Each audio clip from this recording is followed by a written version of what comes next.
Okay, we are coming live at you from Harrison, New Jersey. Well, thank you for joining us. If you're here live or watching this as a replay, Yes. we're honored that you're taking the time to be here with us. Slightly different setup, trying to use the natural light as much as possible on a cloudy day.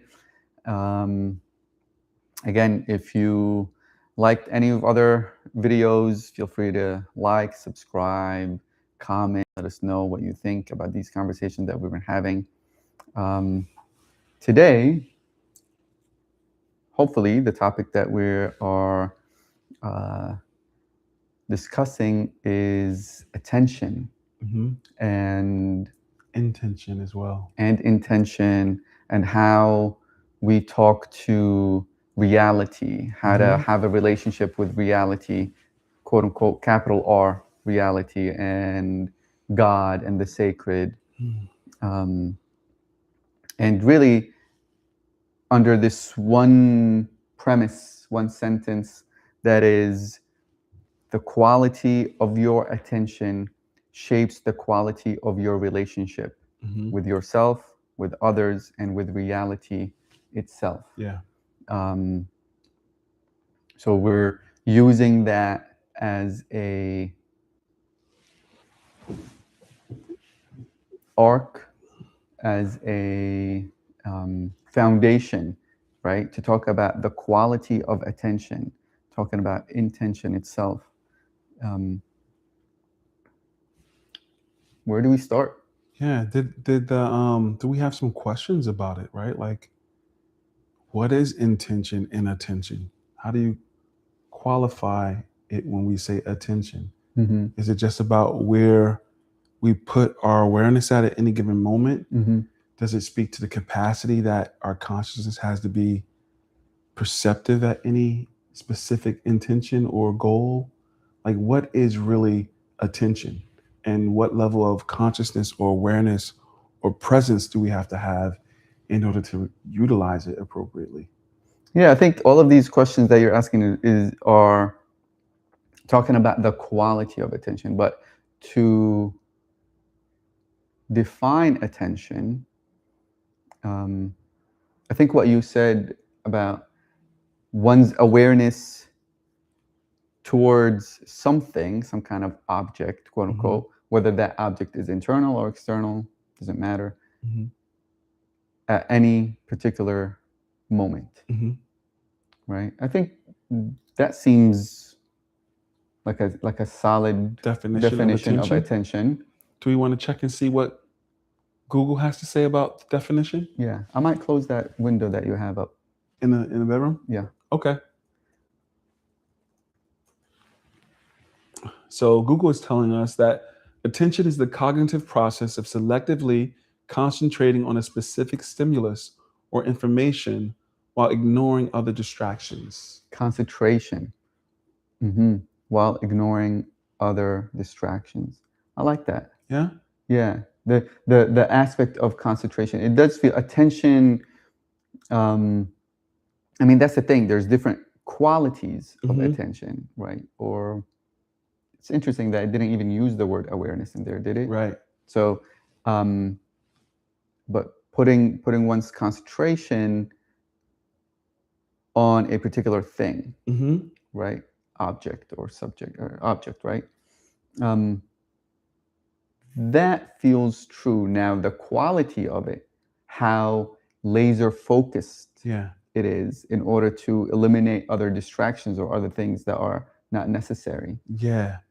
Like, what are you present to? Like, for example, a few weeks back, you gave this example of driving a car and going to a destination. Right. And somehow disappearing into thought, but yet your body knows the turns to make, it knows to stop at the lights. Some part of you is still aware, but are you concentrating? Like, what? Yeah, does my actual conscious attention there or not? Yeah. And it's not. But somehow you're still able to navigate safely and, you know? So that's the difference in quality, which I think this is what this whole thing that's saying the quality of your attention shapes the quality of your relationship with yourself, with others, with Mm-hmm. reality, Right. right? So to have sometimes using a narrow sense of attention, right, where that attention is like completely laser focused, like Mm-hmm. somebody who's driving a Formula One. Yeah.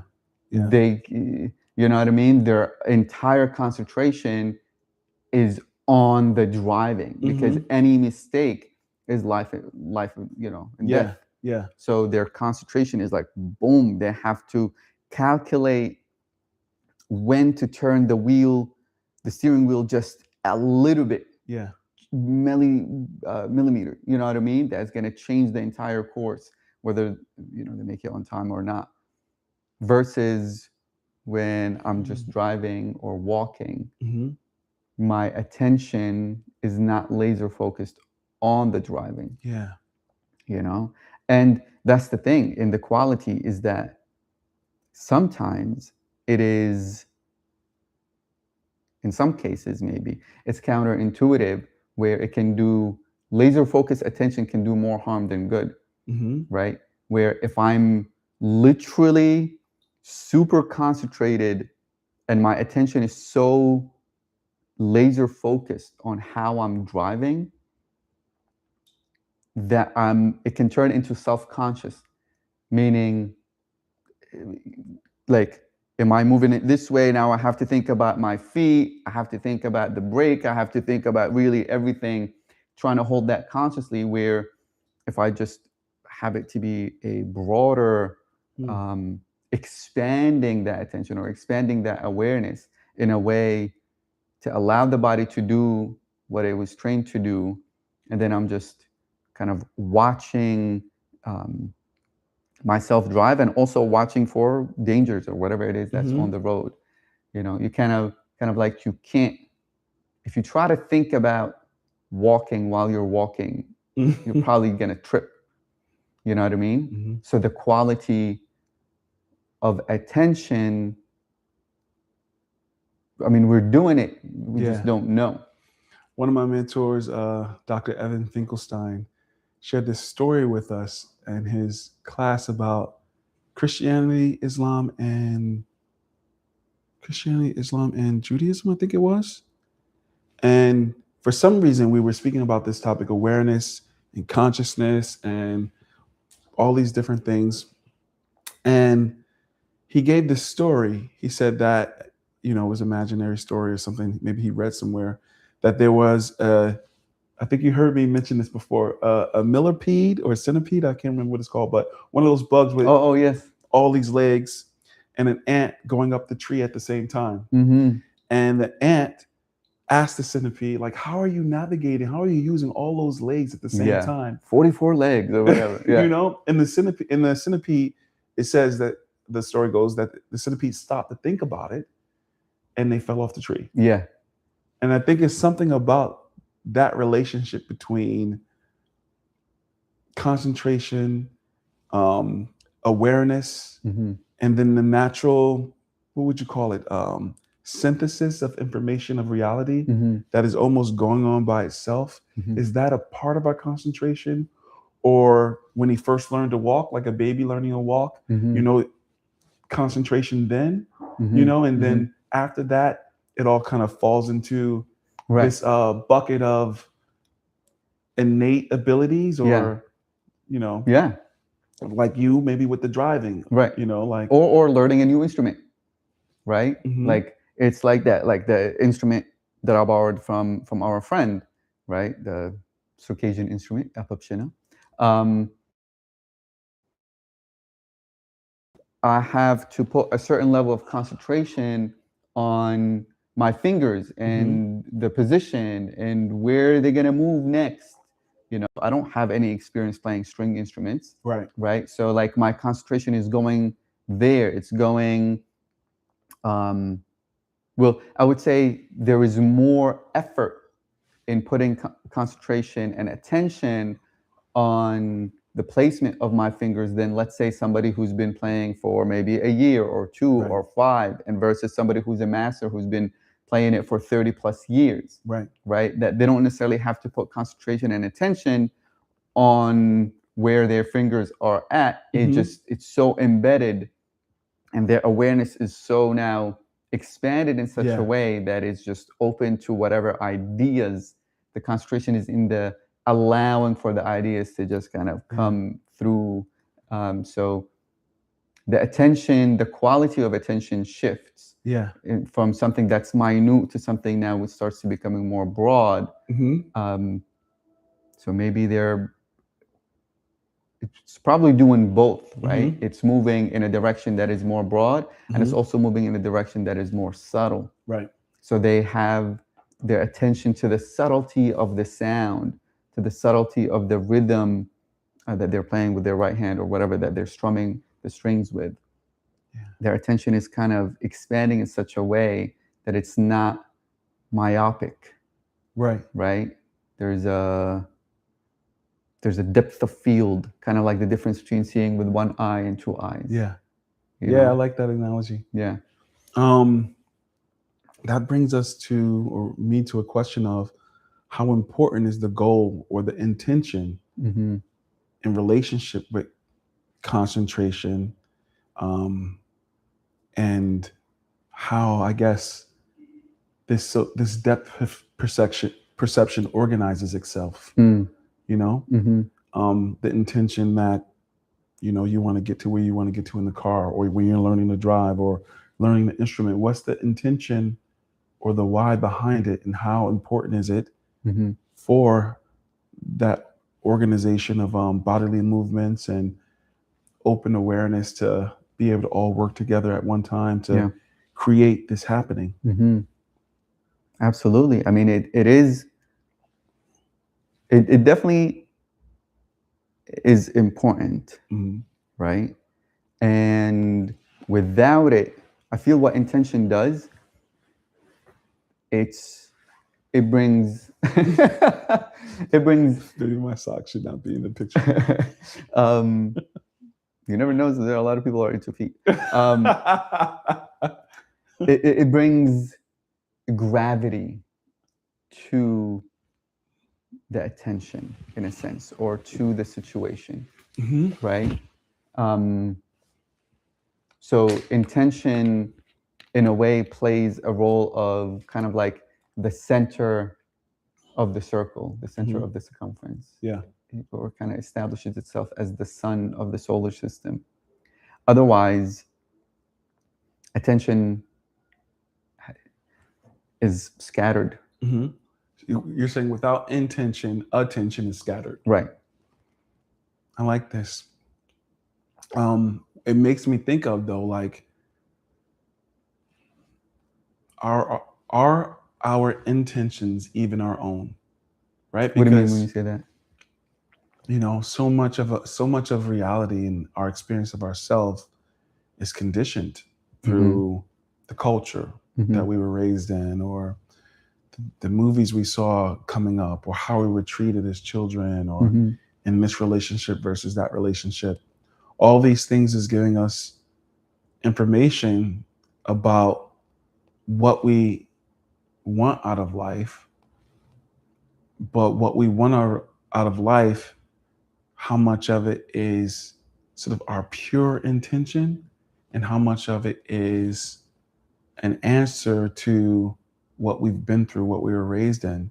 And is there any way to distinguish the two? You know what I mean? Right. I mean, I imagine, you know, if you're an addict, you can somehow, and you're trying to heal yourself, in some ways you're trying to distinguish what I really want, separate from what my nervous system has been conditioned to want. You know?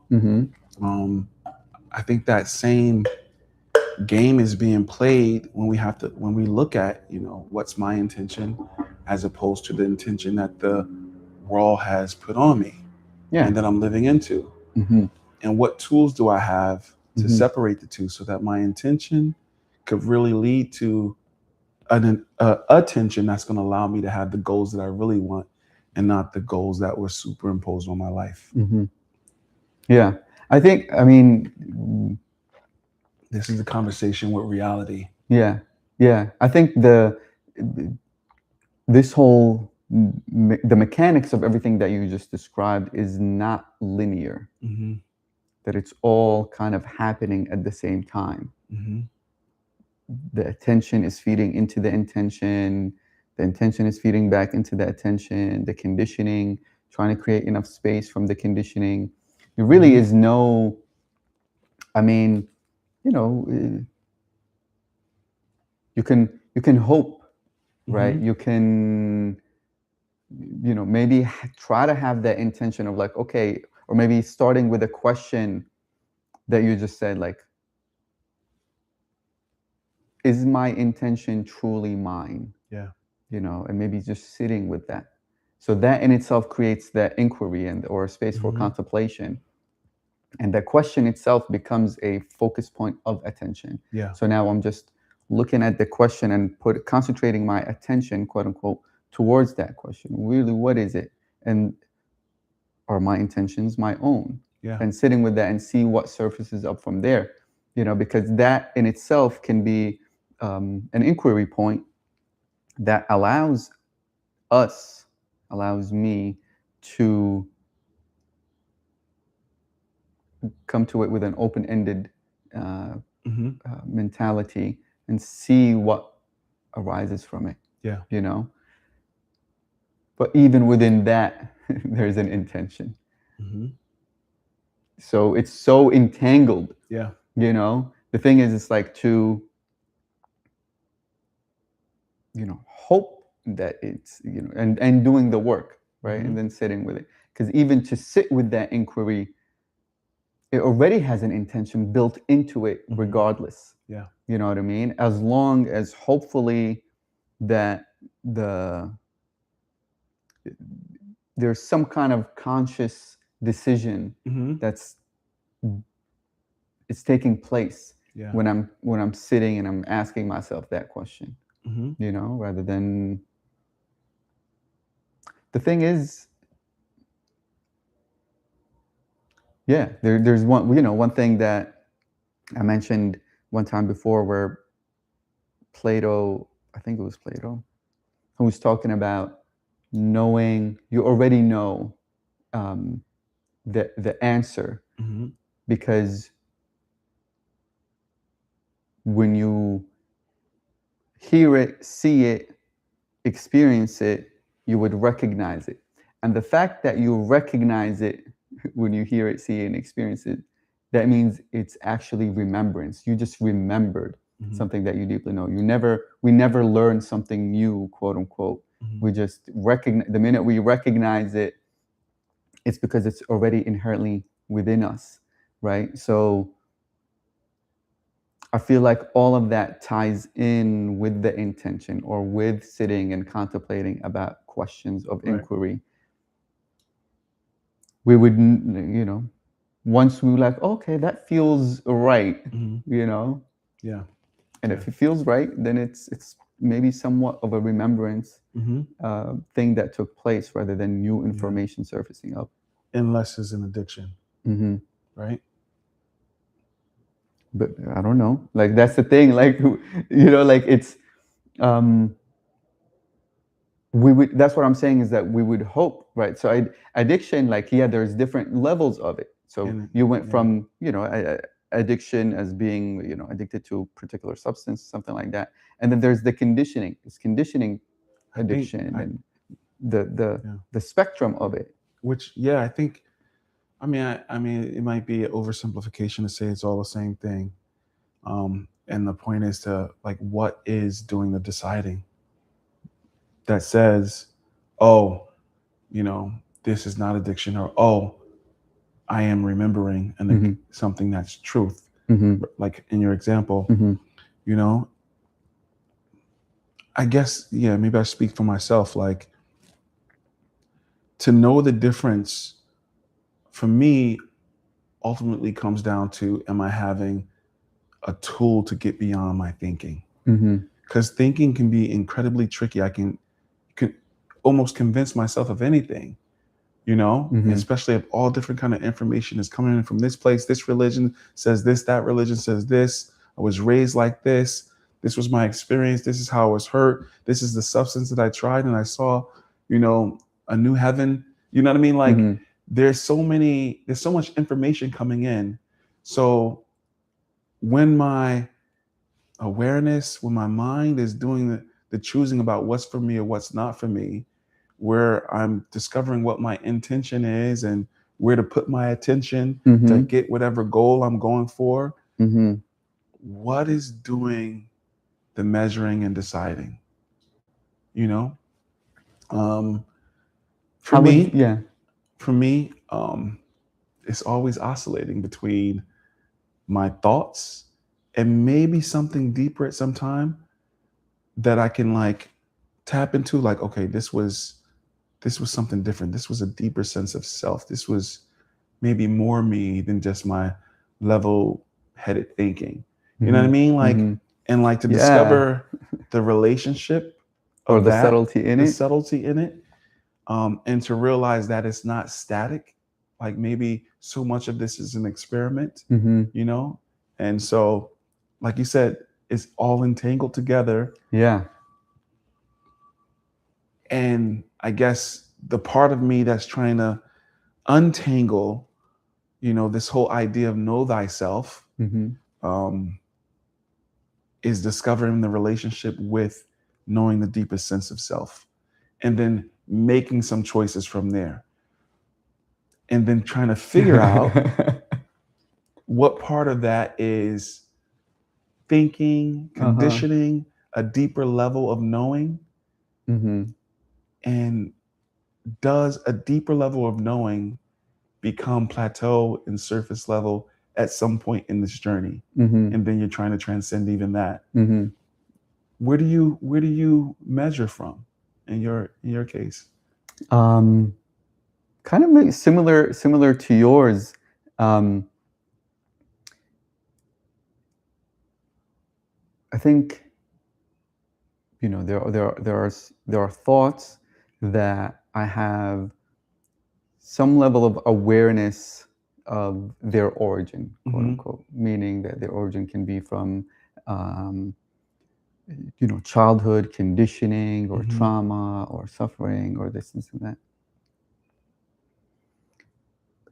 Some thoughts I don't know really where they come from, Hmm. right? Um, but there is the that measuring scale is more on a, yeah, kind of like what you said, like this deeper sense of self. Hmm. Now the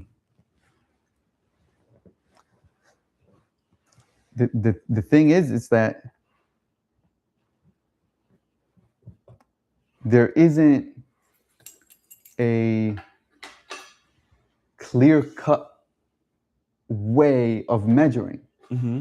you know like, yes, there's some, when part of doing the work is to become aware, and with putting enough attention on oneself, is becoming aware of whether something is arising from conditioning or not, Hmm. right?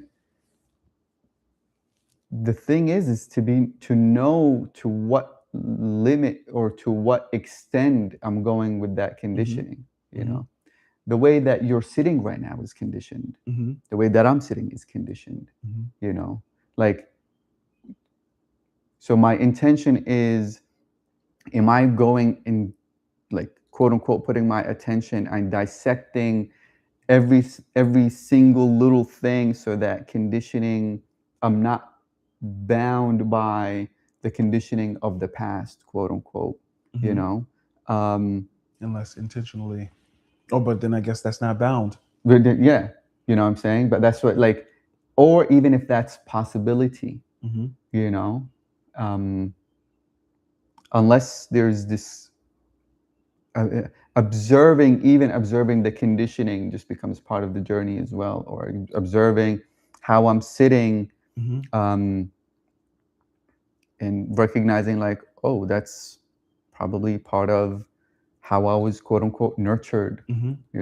Is it, that's nature nurtured kind of a, Yeah. dilemma, right?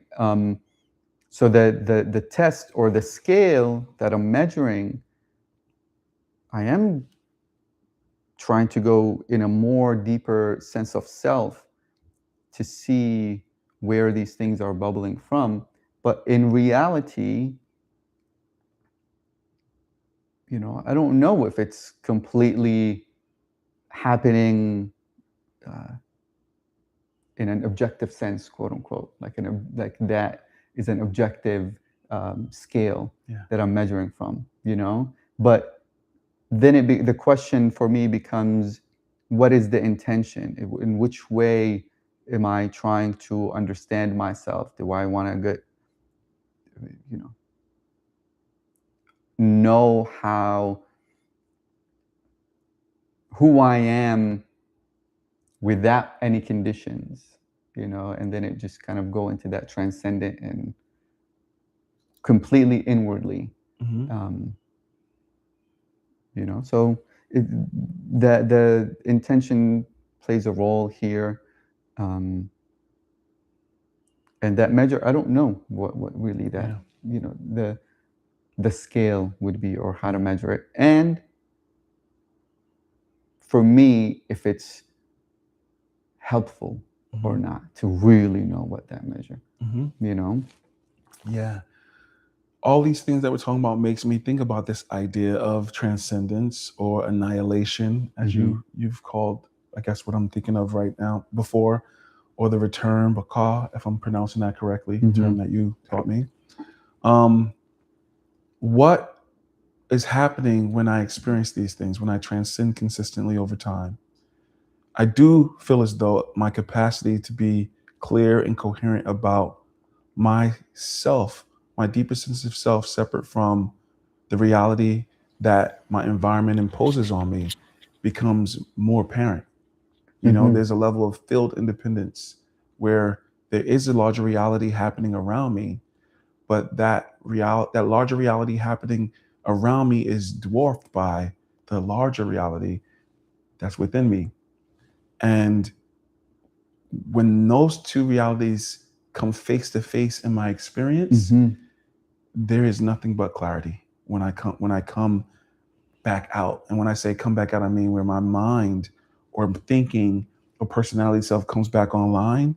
There's a level of clarity where you know that you know that you know. Like your knowledge of self sort of orients everything else in reality, and you can walk sure-footed about the direction I'm going in, right? But after a while, that wears off, and things get foggy again, and I become more and more at the mercy of my environment and what's around me.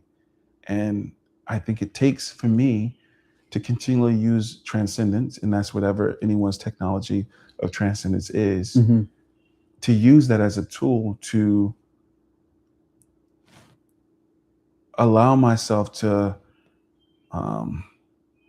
be more established in my own way of being, and use any ideas or conditioning or projections that's coming at me from the outside intentionally, rather than just completely at the mercy of these things orchestrating my life. Whether it's culture, tradition, religion, political affiliation, sexuality, any of these things that want to become static in the environment, all are emerging from a liminal space. And I think that liminal space is the closest to what we might consider ourselves to be at the deepest sense of self. And if there was something static that could be pointed at about my personality, my intention, my attention, and the goal that I'm trying to get to, it would probably exist at that first emergence out of the liminal space, before the grosser outward, always changing phenomenon completely gets its hands on me, Mm. you know, at that infantile space where I'm coming out of transcendent and everything I can see with this level of alert novelty, and then make choices like a painter painting on a blank canvas. I can create my life, you know, based on the tools that's around me. It's in an environment, the tools that tradition and culture and this larger narrative in society gives me. But I would like it. My intention is that those things are at the mercy of this deeper sense of self that feels so real to me, rather than my deepest sense of self at the mercy of the conditionings that the environment is imposing upon me. Yeah. You know? Yeah.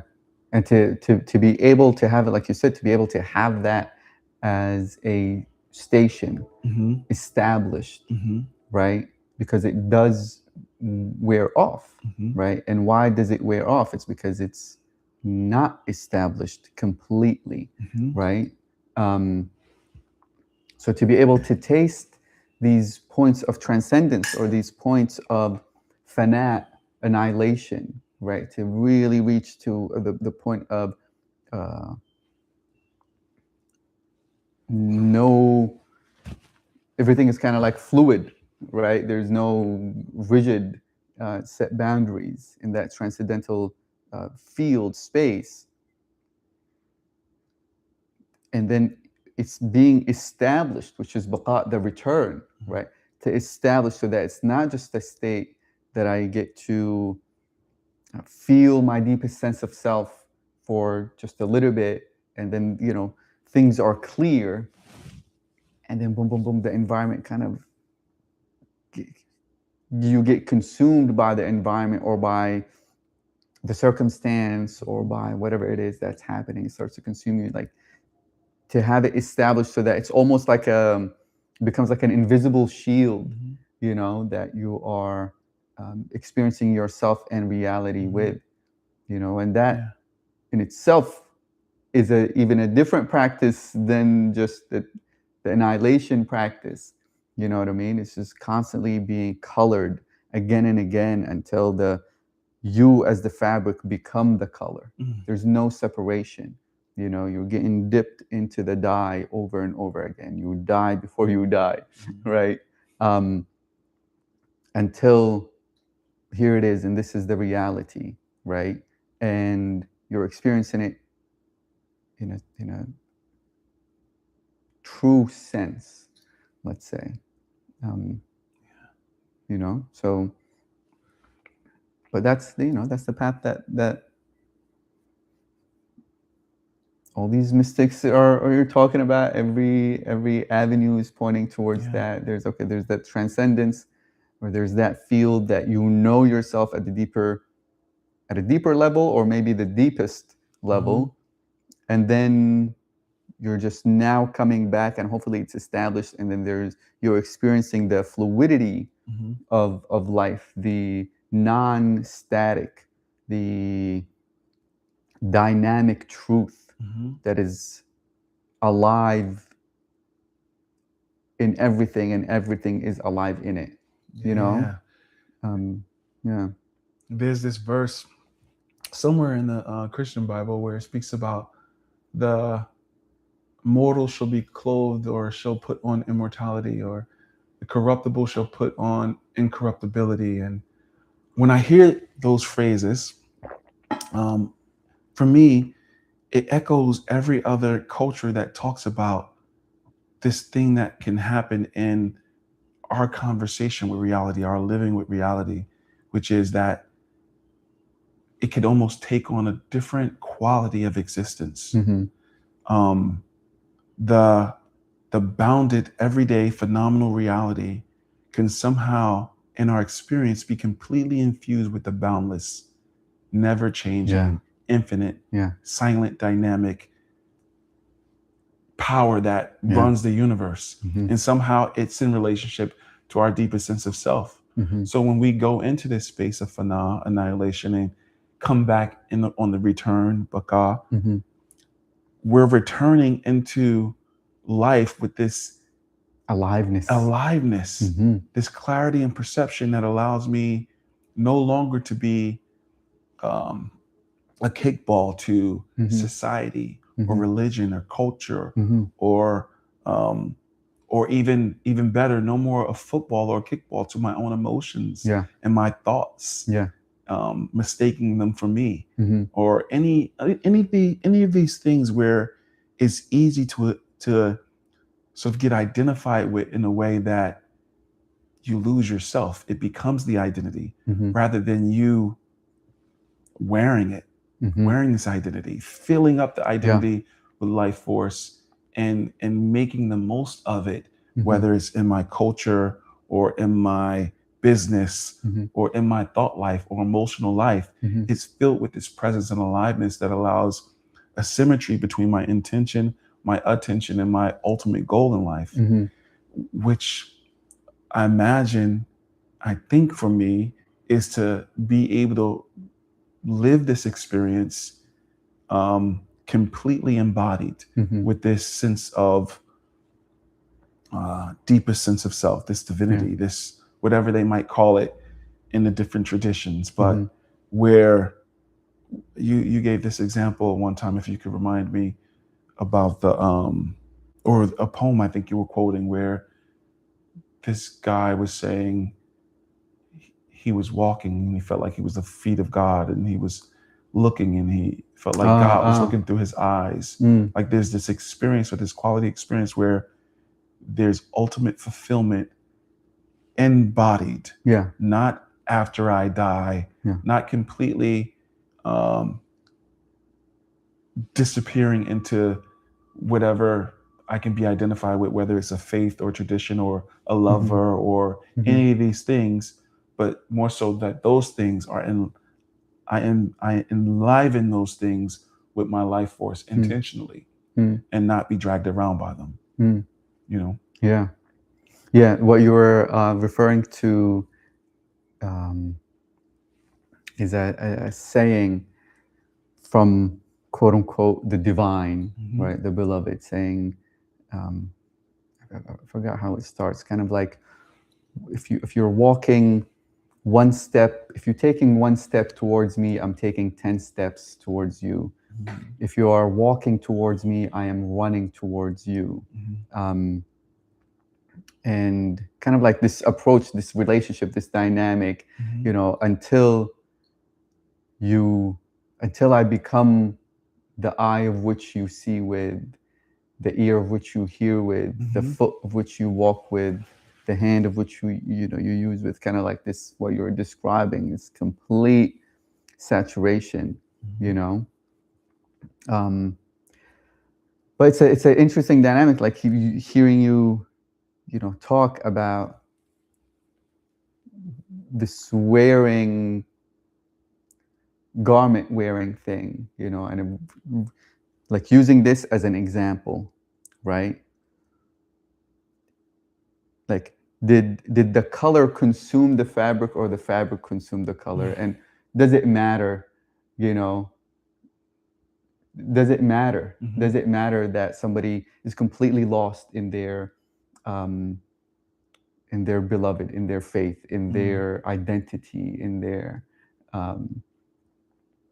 like, which one is consuming which? Does it matter what is consuming what? I don't know the answer to that, but it gave this when you were talking, it's like, does the fabric say I am the fabric and now I'm blue?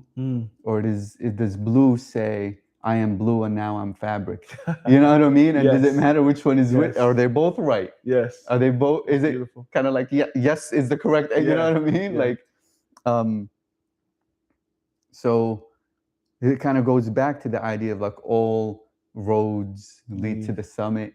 In a way, Ibn Arabi talks about every object of worship is the same. Like, everything is the divine. If I'm worshiping this iPad, I'm worshiping God.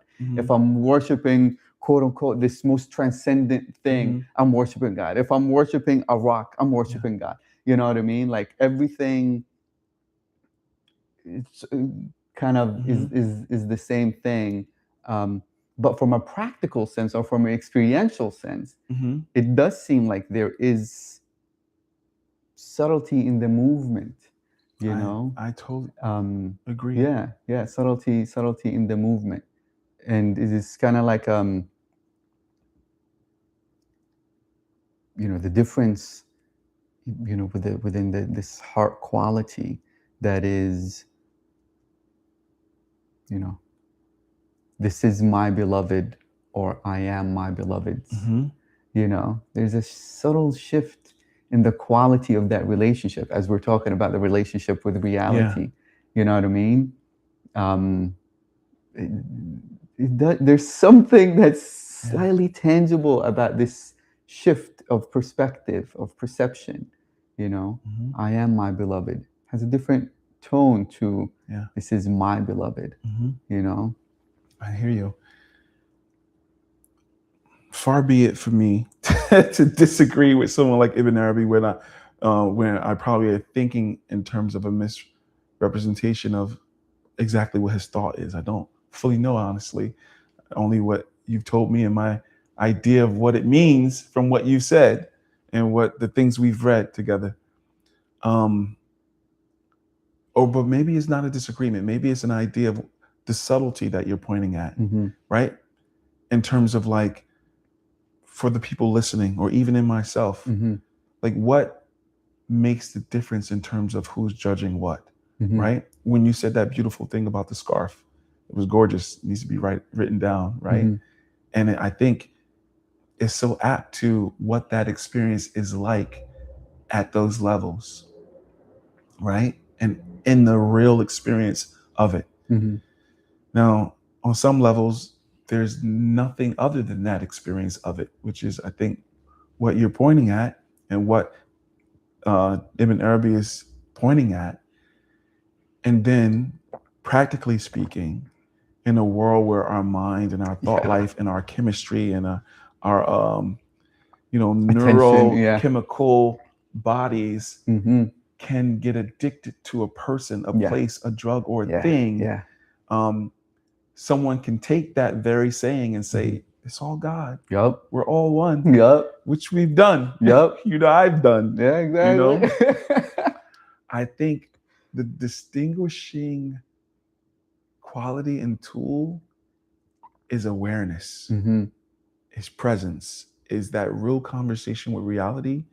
And I think that conversation with reality is happening in that loop of annihilation and return, in that loop of transcendence and back into activity. I think that's the real conversation on which every other conversation is modeled. And to the degree that my thought life and my emotional life and my neurochemistry is having the ability to transcend, to self-annihilate in a way that is apt to discussion we're having, and not in any self-sabotaging, painful ways or suicidal ways or anything like that. It will allow for a conversation with reality that can really show us what the distinction is between me being swept away by an addiction and over-identification, or me embodying my deepest sense of self and then having that reality of the blue or the fabric, right, as a lived experience rather than a conceptualization or a thought trying to articulate something that I'm not really experiencing. Because if I did it from that perspective, then the religion, the culture, the drug, the guru, all these things become what's the thing that's less than the original? Substitute? A substitute for what we're really looking to embody, which is that experience of I am blue and I've become fabric, or I'm fabric and I've become blue, or something, however beautifully you describe that. The experience of it is very different from the intellectualization of it. In order to really have that the nervous system Mm-hmm. has to live it. Yeah. The danger with talking your goals before you've done them Mm-hmm. is it could almost look, you can get that dopamine hit that says, oh, I'm doing it. Mm-hmm. You know, I've written those goals down and I said it and I'm articulated to people. I'm Mm-hmm. in it. I'm in it. Yeah. You know, and it's so tricky because, you know, you don't really get into the practice of living your goal or living your life the way you want in terms of embodying it from a level of presence, Mm-hmm. and knowing exactly, tasting the texture Yeah. of that experience rather than the over contextualizing of it and then thinking I know something, Yeah. you know. Yeah. Yeah. And it's, I mean, this is again, you know, you, the entire conversation is reminding me of the book that we read 2 months ago, or maybe something like that, Entanglement, that it's all constantly a happening, Mm-hmm. right? Like it's all so, like everything is so entangled Mm-hmm. in such a way that, to even go about doing the goal that you wrote down, Yeah. you needed the and the intention of the goal to begin with. You know what I mean? Mm-hmm. Like it's all part of it, and it's part of that conversation with reality. Mm-hmm. So to write it down is not bad. Mm-hmm. Not to write it down is not bad, but like to also go ahead and fulfill it. I see what you're saying. Like maybe writing it down, you're comparing it to starting with thought and not living it first. But like you, there's this attention, there's this aim that is required still, that somehow we still have it. Now, sure, some people may say that there's somewhat of an inner, very deep um, pull that's happening even beyond our conscious mind can even fathom, and that is what's doing that's what's inspiring these goals or these intentions to begin with. You know what I mean? So there's that, like, or maybe, I don't know, but like you still need an aim, Mm-hmm. that intention, in order for that attention to focus and be put in, you know and also that aim is not static. Mm-hmm. you know it can also play a dynamic role. Mm-hmm. The aim of, because one day, goals change, aim Yeah. can change. Yeah. Even this desire of knowing oneself, Mm-hmm. maybe it doesn't start with that. Right. It can start with, hey, I'm suffering, I need Facts. suffering to end, right? The thing is, it becomes a challenge I think maybe this is what you're talking about. It becomes tricky if I try to dress that desire with the desire of knowing myself. Mm-hmm. So if I mistake and say, no, I just want to know myself, but in realness within myself, I just want to stop suffering, Mm-hmm.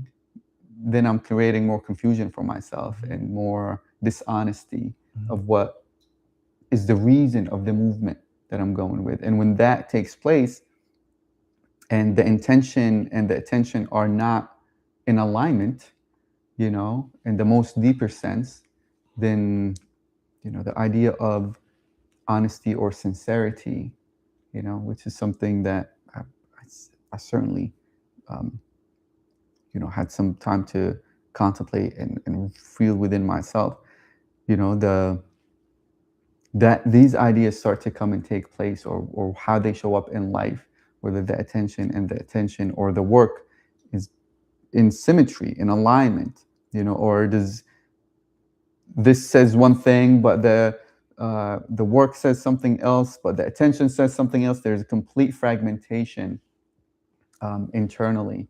You know what I mean? So taking the time and, like, part of muhasaba, I guess, part of self-examination, part of self-accounting, it's all part of that practice where it's like you're really taking account of all of these different points within yourself internally, and then meeting them hopefully to the greatest level that one is capable of honesty in that moment. Because also that is not static. You know what I mean? Because we only know up to whatever we know. Facts. Yeah. That's this thing about capacity. Like the danger in this sort of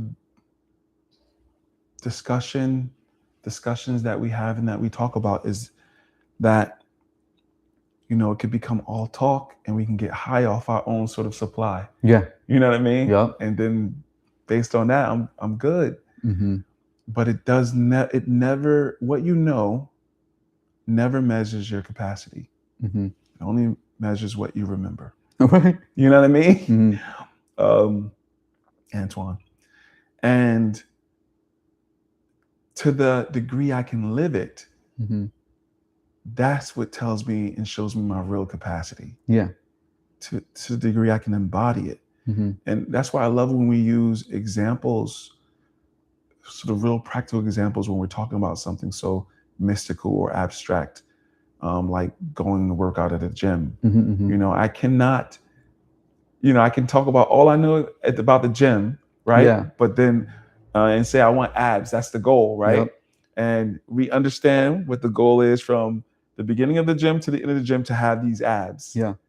But at the end of the day, no amount of talking is going to allow me to pull up my shirt and say there are abs. You know what I mean? But the talking about it and the having the knowledge of it could give me some real dopamine hits, and I can enjoy it. Like, or some kind of motivation, or some motivation. You know what I mean? But the capacity is, am I really living consistently, intentionally enough, day by day, however, whatever it takes, to allow this actual physiological happening to take place? Yeah. For example, if I was a piano player, you know what I mean? And, I know that, like, I know all about these notes and how they go and the scale and and if you place the fingers here, but without any consistent practice, and you put me on the world stage and now I'm supposed to play Bach, what training, what experience did I have to really do these things? It's easy to call out those things when we're talking about something so concrete, right? Like, are you ready for the performance? Yeah. Do you have abs? Right. But when we're speaking about these things that can live in conceptualization, the drift, the sneaky drift to between the dopamine hit and the actual capacity to have the transformation occur. And this transformation I'm talking about is in perception, the ability to really be aware and perceive what we already are at our deepest sense of self and walk that in the world. That is a different thing. Kinda. And I say kinda because even with this abstract conversation and what we're pointing at, there are neurological correlates of higher states of consciousness. Did I say it wrong? No. Neurological correlates of higher states of consciousness. Yeah, try to say that 3 times fast. Right? And these correlates point to or establish all the different days and consistency of doing the sit-ups or playing the piano. They start to get structured in our nervous system when you're doing the strumming on the what is it called? You say it again for me? Apopshina. Say that 3 times fast. Every time you use the fingers, it's neurological things are happening that's setting up a structure that allows for when that deeper presence comes and you could just play and then you can experience this wholeness of self while you're playing.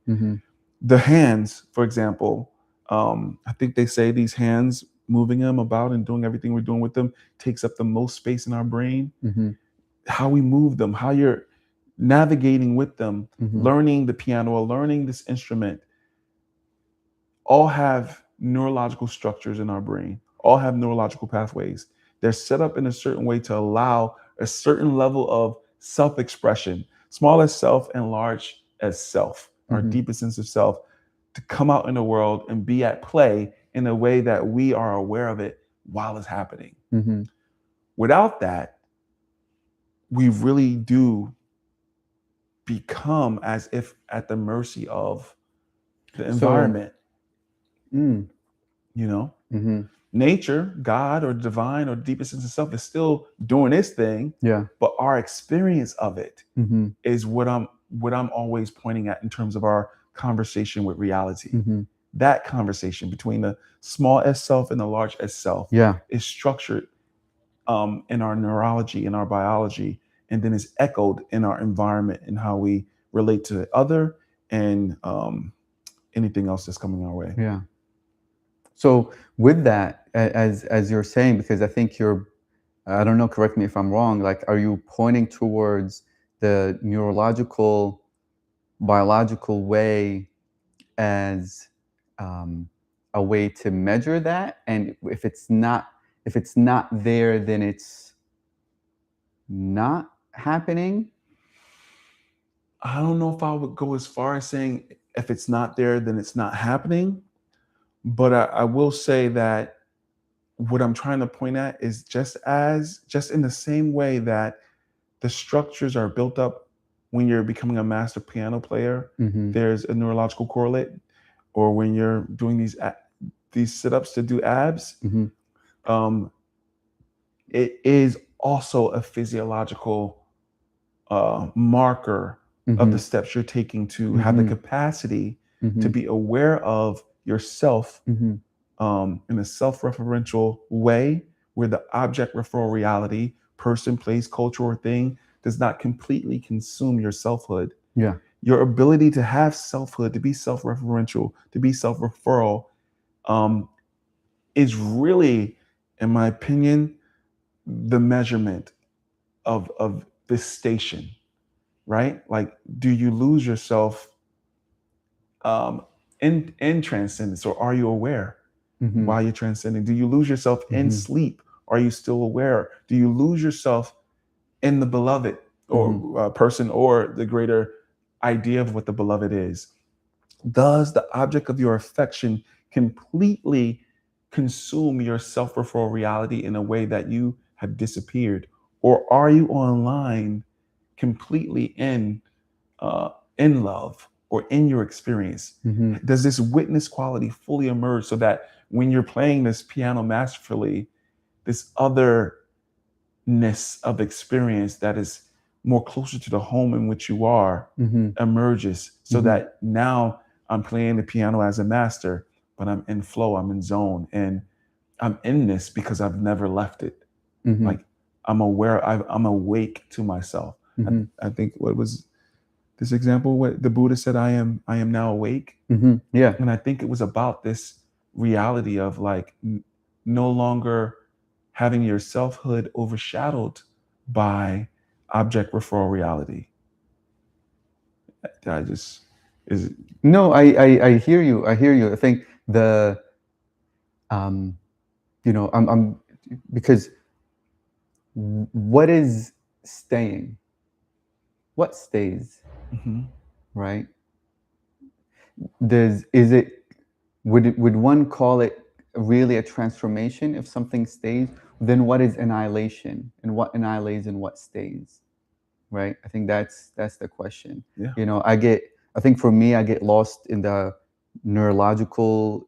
I think I was talking to Abe the other day, our friend, and he was talking about how before they used the word soul, and now we use neurological pathways, and in 150 years we'll use a different word or a different system. And this, I kind of, when I start to get into the weeds of that, I kind of starts to get lost in it. But when it comes to this annihilation, or when it comes to the idea of self-referential, referring back to like, what stays, and what disappears, and is then what is the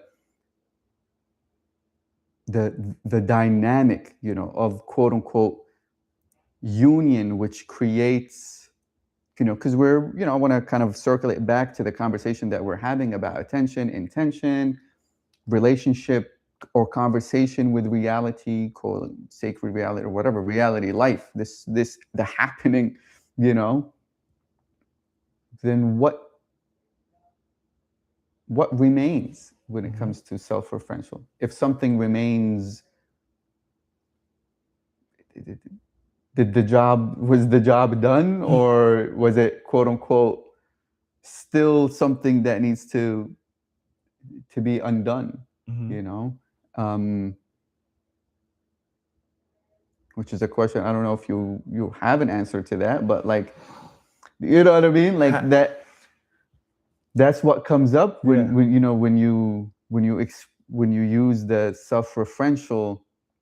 Also, my mind goes to mathematics or a closed loop, and I'm like, I don't want to be self-referential, but is it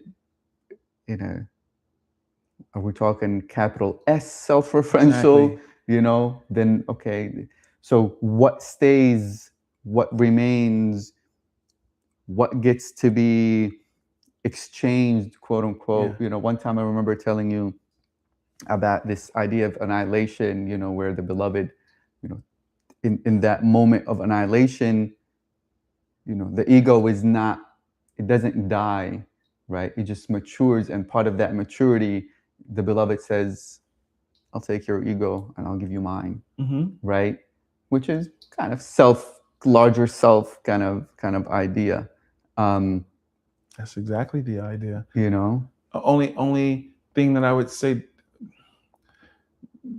who was it? Maya Angelou said, "A rose by any other name is still yet a rose." I think it was her who said that.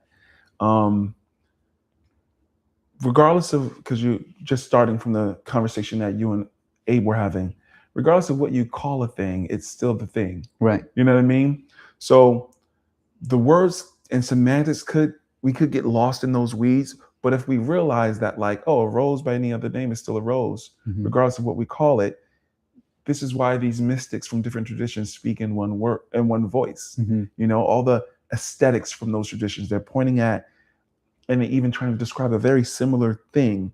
And it is that idea that you just described in terms of, you said you get to a certain point and the beloved takes your ego and gives you the beloved's ego.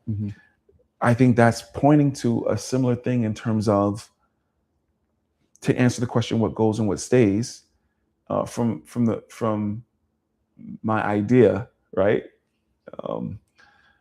Not my idea. I mean, so many, right? It's not my idea. I'm echoing what you believe. Yeah. What you, maybe from your experience, I guess, or what you understand. What I tasted, what I understand, what I've researched and studied, even our in-depth conversations.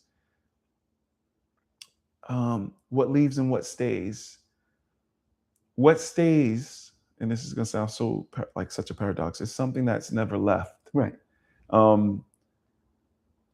What I'll say is changing is perception. If we are all infinite nodes of infinity, infinity is present at every node. Somehow, each node is moving about, maybe disconnected from its understanding of it also being infinity. And so that node of existence speaks in terms of getting back to the wholeness of infinity. It speaks in terms of whether from endearment or just an issue with language. It speaks in terms of other. Right? I am awake now. I am awake now.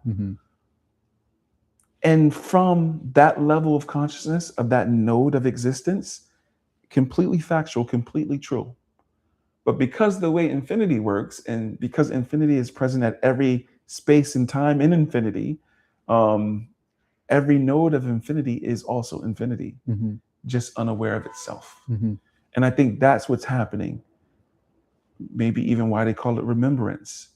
For two reasons. We remember our infinite selves, and we remember our infinite selves, the node to infinity, the node of infinity to infinity as wholeness. They say this thing at Maharishi International University that the whole, they probably say it everywhere, the whole is greater than the sum of its parts. Yeah. This is what has always been online, but because I'm experiencing it from a node of existence, a unique perspective in space and time, I speak to it as I'm becoming enlightened, or I am awake now, or the infinite has given me its ego and has taken my ego. But what everyone is really talking about is this remembering of their deepest sense of self. Yeah. Kind of like if you could remember if reincarnation was a thing, all your lifetimes at one time, maybe it's something I can liken it to. Probably not, right? Because they say the whole is greater than the sum of its parts. But it's nothing's really leaving, nothing's staying.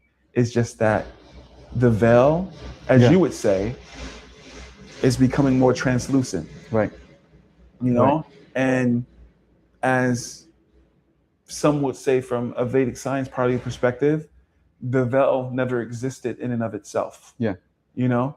And that's what they would realize is that like, oh, like I've always been and always will be. Yeah. You know, you as an experience, not as a conceptualization, not as something you've read or thought life reality.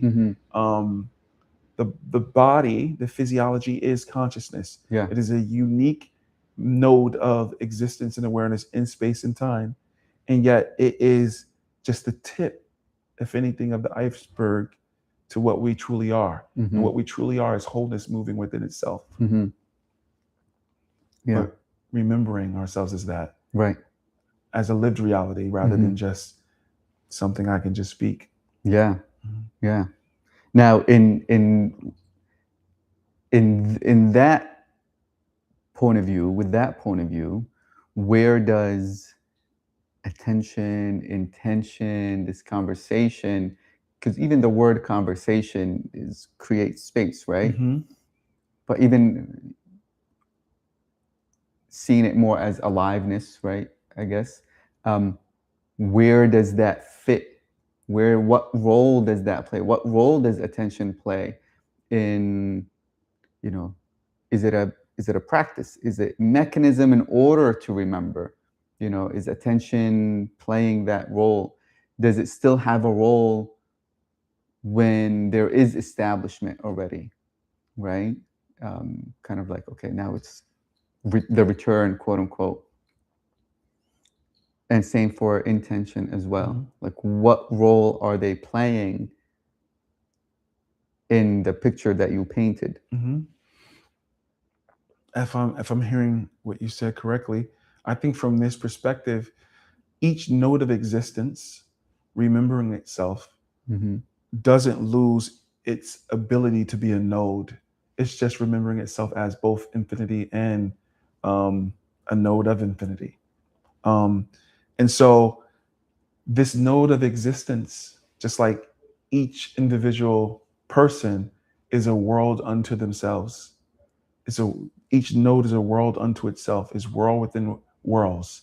And it has the ability to play about in the Leela, or the play of existence, as it sees fit, as it chooses to, as it wants to interact with other nodes of existence from that endpoint, or whether, it goes and decides to sit in a cave somewhere and, use its node of existence in that way. In any kind of way, this node of existence is both particle or virtual particle and wave. And the virtual particle, when unaware of itself as also a wave, can seemingly feel like it's just moving about, in and of its own accord. But when that virtual particle, if I'm just mixing so many analogies, realizes itself as also the wave, then it is moving as a node of existence, completely aware of its power as a wave simultaneously. So what it can do in reality at that point, from I think what we hear and maybe what we've tasted a little bit, is operate like an avatar on the planet. I guess maybe, I don't know if this is an apt example, a Muhammad or Jesus or a Krishna or these sages that, bilocate and walk on water and, have extrasensory perception and all these different things like that.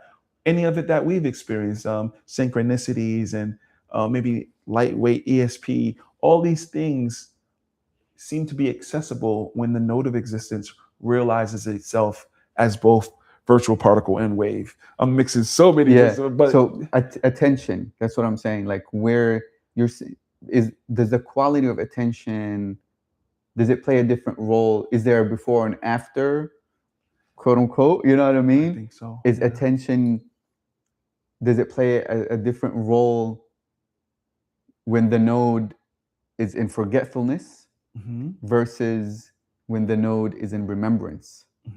Is attention the same primarily, or does the quality change? It's just a matter of quality shift between the quote unquote forgetfulness and the remembrance. That's exactly it. I think they say this thing also at Marshall International University, that knowledge is different in different states of consciousness.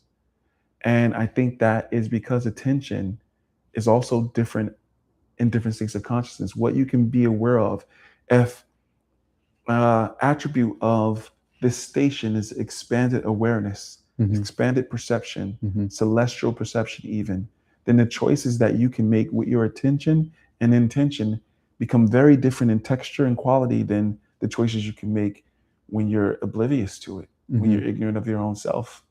We see that every day in terms of thinking, we're in love and we can't live without a certain person. And then, all of a sudden they're gone and, oh, wow, I'm still here. I'm still alive. I think it's a matter of attention being in a contracted and intention, more contracted state. And so your possibilities seem to be less. And when that attention and perception is expanded, then there's more possibilities. If you're in the station, then it's infinite possibilities. It's the possibilities of possibilities. If you allow me, I'd like to describe something that Maharshi spoke about this. As I was thinking of this phrase and how he used awareness, and I couldn't get the phrase, so I looked it up in Google. And it says, you're thinking of Maharshi Mahesh Yogi's famous wisdom chain, which outlines how inner awareness unfolds into outer reality. And again, we're talking about the conversation that we're having with reality. Wait, can you pause a second? Because I don't know the context of what you're reading. Did you ask it a question? Yeah. I was looking for this idea of what awareness is. According to Maharshi.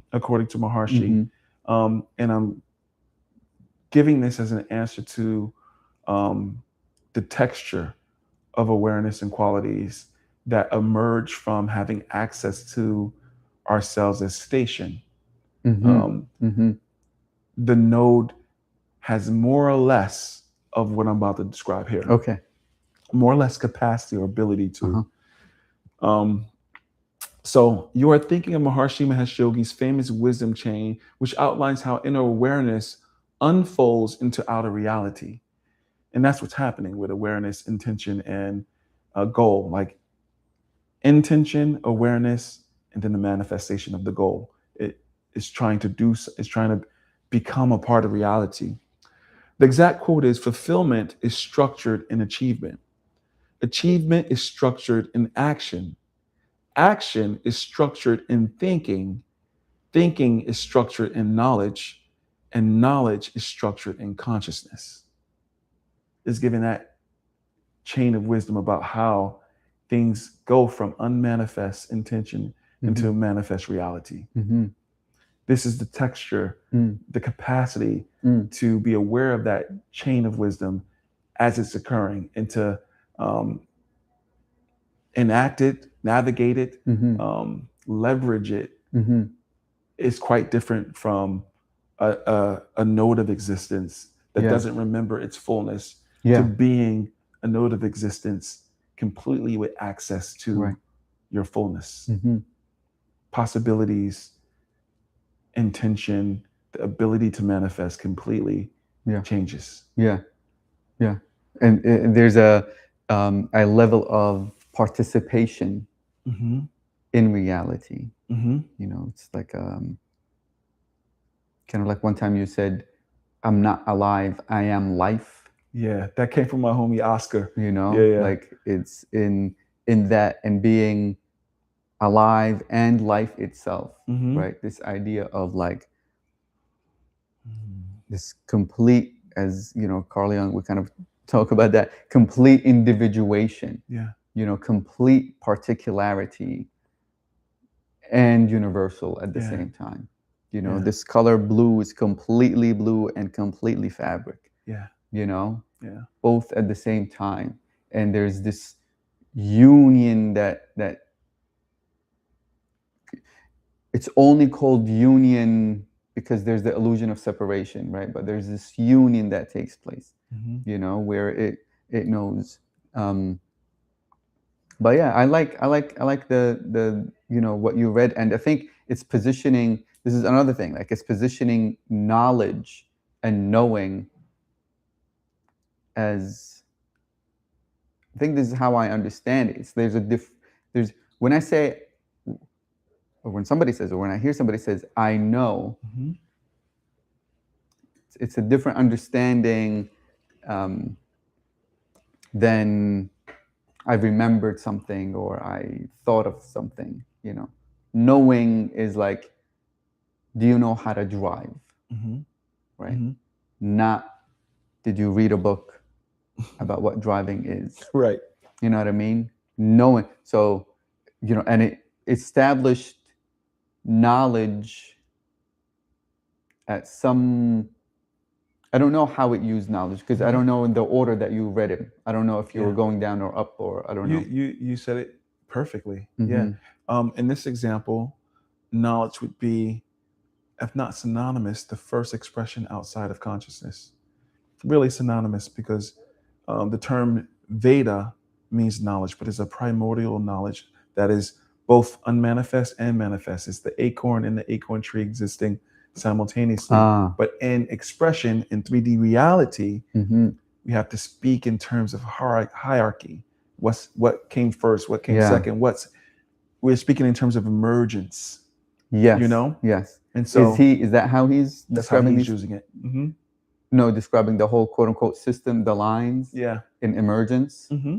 So interesting because he put thinking. Mm-hmm. So he has a different idea when he says thinking, Yep. also kind of like this idea of intellect that involves not just the rational mind, Mm-hmm. which we have no problem with, but also includes the quote unquote deeper intelligence, which is the heart space, let's say, or the more core of being space. That's part of that, or intuition or instinct Yeah. that is involved in that. Yeah. That's exactly right. One of the things he does is when he speaks about transcendence, it's the mind or awareness ability to be aware of thought at deeper and deeper or more subtle states of its expression. So if you're using the mantra or you're having thoughts, as you transcend, your ability to be aware of when that thought first emerged from unmanifest to manifest becomes more and more refined. Mm-hmm. And that directly parallels this idea of um, emergence from unmanifest to manifest, or um, from our ability to be aware of the whole capacity Mm-hmm. of ourself or our awareness, from gross Mm-hmm. to the subtlest state of awareness. Mm-hmm. We become aware of ourself as source, course, and goal. Mm-hmm. So there's a movement that's happening, but the movement is only really about our awareness. Yeah. And the neurology, Mm-hmm. neurobiochemistry that structures this awareness as a real time, real live happening or embodiment. And after thinking, he goes into into action, I think, right? So that's, I think, what is that? Would that be the space of attention and intention? Right? I'm trying to like bring it back. Yeah. So the space of intention and attention would be between consciousness and knowledge. Is at the subtlest state of awareness. As you move up, this is a person who's not aware of what's happening. As the awareness moves up from consciousness to knowledge, and then after that, it becomes more gross or more expressed. Then it could be, I don't know how to phrase it other than attacked by the reality of the environment or the self-expression of other nodes and things like that. Like that. So your power in thinking changes because now, which is the next level up, now it's being co-opted by the environment of certain other things. But as you have more capacity to be aware of your thoughts at more subtle levels of expression, the ability for outside things, people, places, things, ideas to co-opt it and change it is less. Is this making any sense to what I'm saying? I don't know. I mean, maybe, hopefully. Let me read it just one more time, though. So, if fulfillment in this example was, you said in Sufism they call it the perfect human, right? Or in Vedic science, higher states of consciousness. I don't know, God consciousness or Brahman consciousness. Yeah. If fulfillment was that. Yeah. Right. Yeah. And that's what we already are. And awareness is our ability to remember or be aware of this ultimate state of fulfillment that we already are. But remembrance is giving us access to it. Yeah. This would be the example of what that emergence of thought and attention would look like in its ability to go from unmanifest to manifest. Whatever you're trying to create, or our awareness of thought. Let's stay with one thing. Okay. Let's stay with one thing, which is what? To have the manifest, to have the satisfaction. No, what is the word I use? Not satisfaction. Fulfillment? Fulfillment. To have the fulfillment established, let's say, quote unquote. Okay. So, perfect human, fulfillment established, already what they are. No. Oh, wait. Go ahead. No, somebody regular day. Oh, regular juggler person. Yeah. Who may or may not be aware of themselves as infinity. Yes, yes. Okay, so the exact quote is fulfillment is structured in achievement. In achievement. Achievement is structured in action. So the manifest version, greatest manifest thing. And achievement. You're playing the piano on stage, or you have the abs. We can use the example. And then fulfillment. Fulfillment is structured in achievement. Okay, so it's like this. Yeah. And achievement is structured in action. Bigger action now. It's in it. Yeah, because you did that, but I guess you're supposed to get smaller, no? No. Okay, so fulfillment is the smallest. Yeah, because everything other than it's in everything that's you're saying after it. Okay. So fulfillment, not the way we're using the model is the fulfillment is not the biggest thing, it's the smallest thing that everything is emerging from. That's what you're saying? Well, I'm saying I'm just using the language to create a quote unquote a diagram. It's saying fulfillment is in. Yes. It's established in. So then achievement is encompasses fulfillment. Yes. Okay, so fulfillment is structured in achievement. Achievement is structured in action. Action is structured in thinking. The thing is that I don't know what's the difference between fulfillment and achievement. I don't know. Tony Robbins, freaking another example. He says that there's no success without fulfillment. Meaning, you can look at success as, your ability, you achieve something. But what if you achieve that? What if you played the piano on Mhm. stage in front of millions of people, and it didn't give you anything other than you played the piano. So you were successful at playing it, but there was no inner fulfillment. There was no symmetry between success and fulfillment. Right. So achievement is the physical expression of it. Is achievement is the ground where fulfillment can emerge from or can stay on top of. I You would think you that's would what he's have you would describing. have to experience achievement in order to experience fulfillment. Mm-hmm. Is that what is this saying? Or maybe what Tony Robbins is saying? In order to experience fulfillment, you have to first experience achievement. Fulfillment is on the ground of achievement. Yes, I think Mhm. so. Mhm. Yes, Mhm. yes. And achievement is on the ground of action. It's on the in order to achieve something, you got to do Yes. something. Yes. And action is on the ground of thinking. In Yup. order to do something coherently, your thoughts have to be coherent. Which is that's what I'm saying. Is that the point where attention consciously, like, okay, in order for me to do something, I got to think about it, meaning my intention or my attention kind of become more laser focused? I think it's before that, because it's going to say thinking is on the ground of knowledge.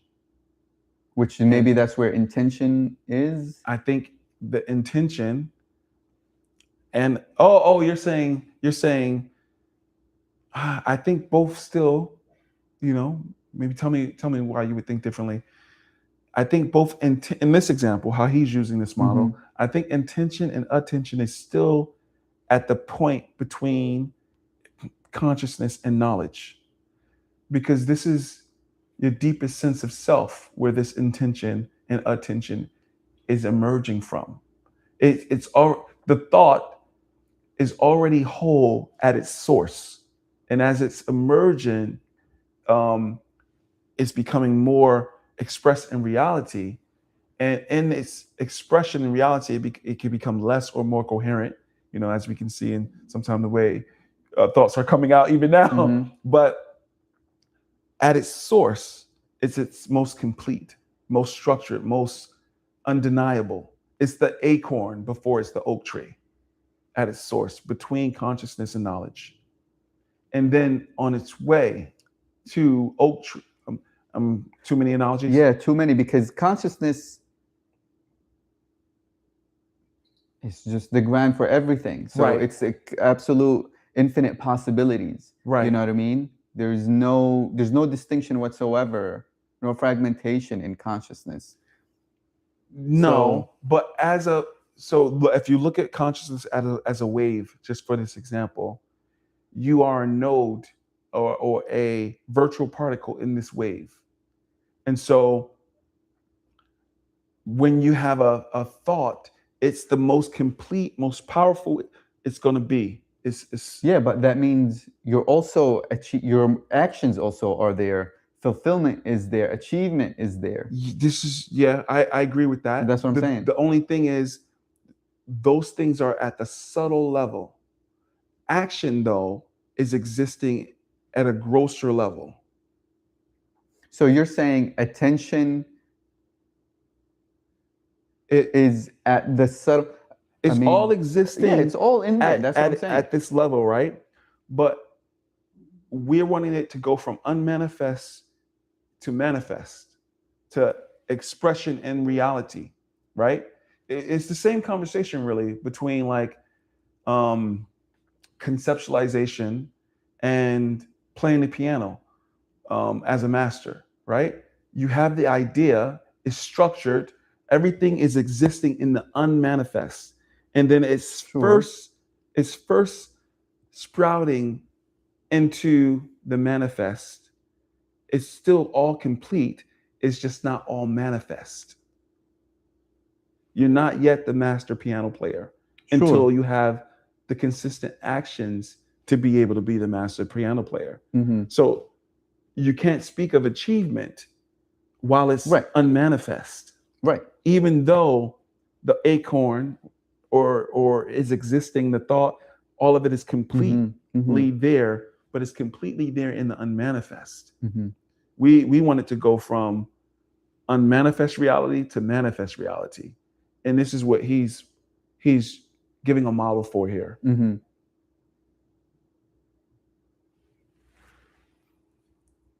How did I do in explaining that? Uh-huh. I'll just read it one more time though, just to fulfillment is structured in achievement. Achievement is structured in action. Action is structured in thinking. Thinking is structured in knowledge. Knowledge is structured in consciousness. Actually, this might help. The chain of success. Consciousness, the ultimate source of everything. If your consciousness is rested and fully awake, it naturally holds total knowledge. Knowledge. How much organizing power you have depends on the depth of your consciousness. Thinking. Knowledge guides your thinking process. Action. Clear, powerful thoughts transform into effective, mistake-free action. Achievement and fulfillment. Perfect action leads directly to the successful achievement of your goals. So I like that I'm glad you read that, because from hearing it that way, then attention seems like it's in the action phase. Okay. This kind of like things are becoming, read that again, action, something. Action, clear, powerful thoughts transform into effective, mistake-free action. Right. There's this idea of concentration. Things starts to become concentrated.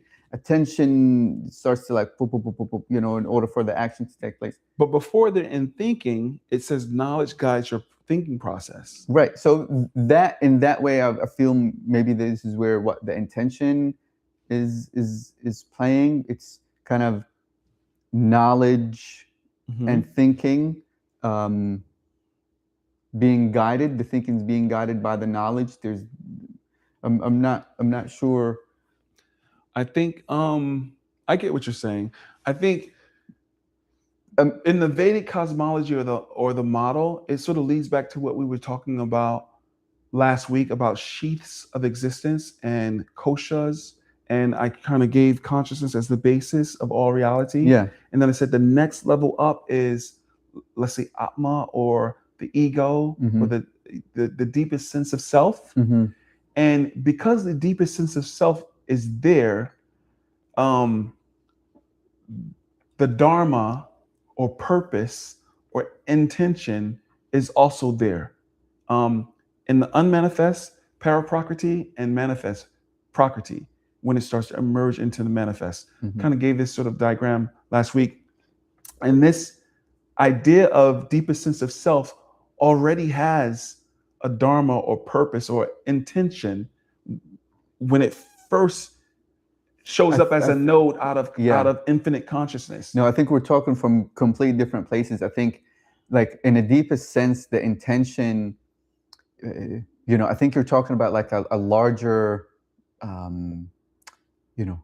purpose of existence or meaning of existence, or the intention of why somebody is even alive, or the intention of, consciousness, even just going to the first movement in direction.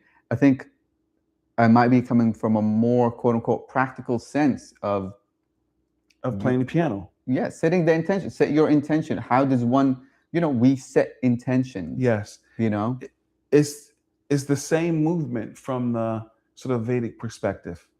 This deep sense of self has a purpose in it, and it causes the mind or intelligence at the more gross level to always lean back towards states of greater charm, which it's interpreting as the deepest fulfillment that's leading to any action that a person is doing, whether it's riding a bike, driving a car, or playing the piano, or falling in love.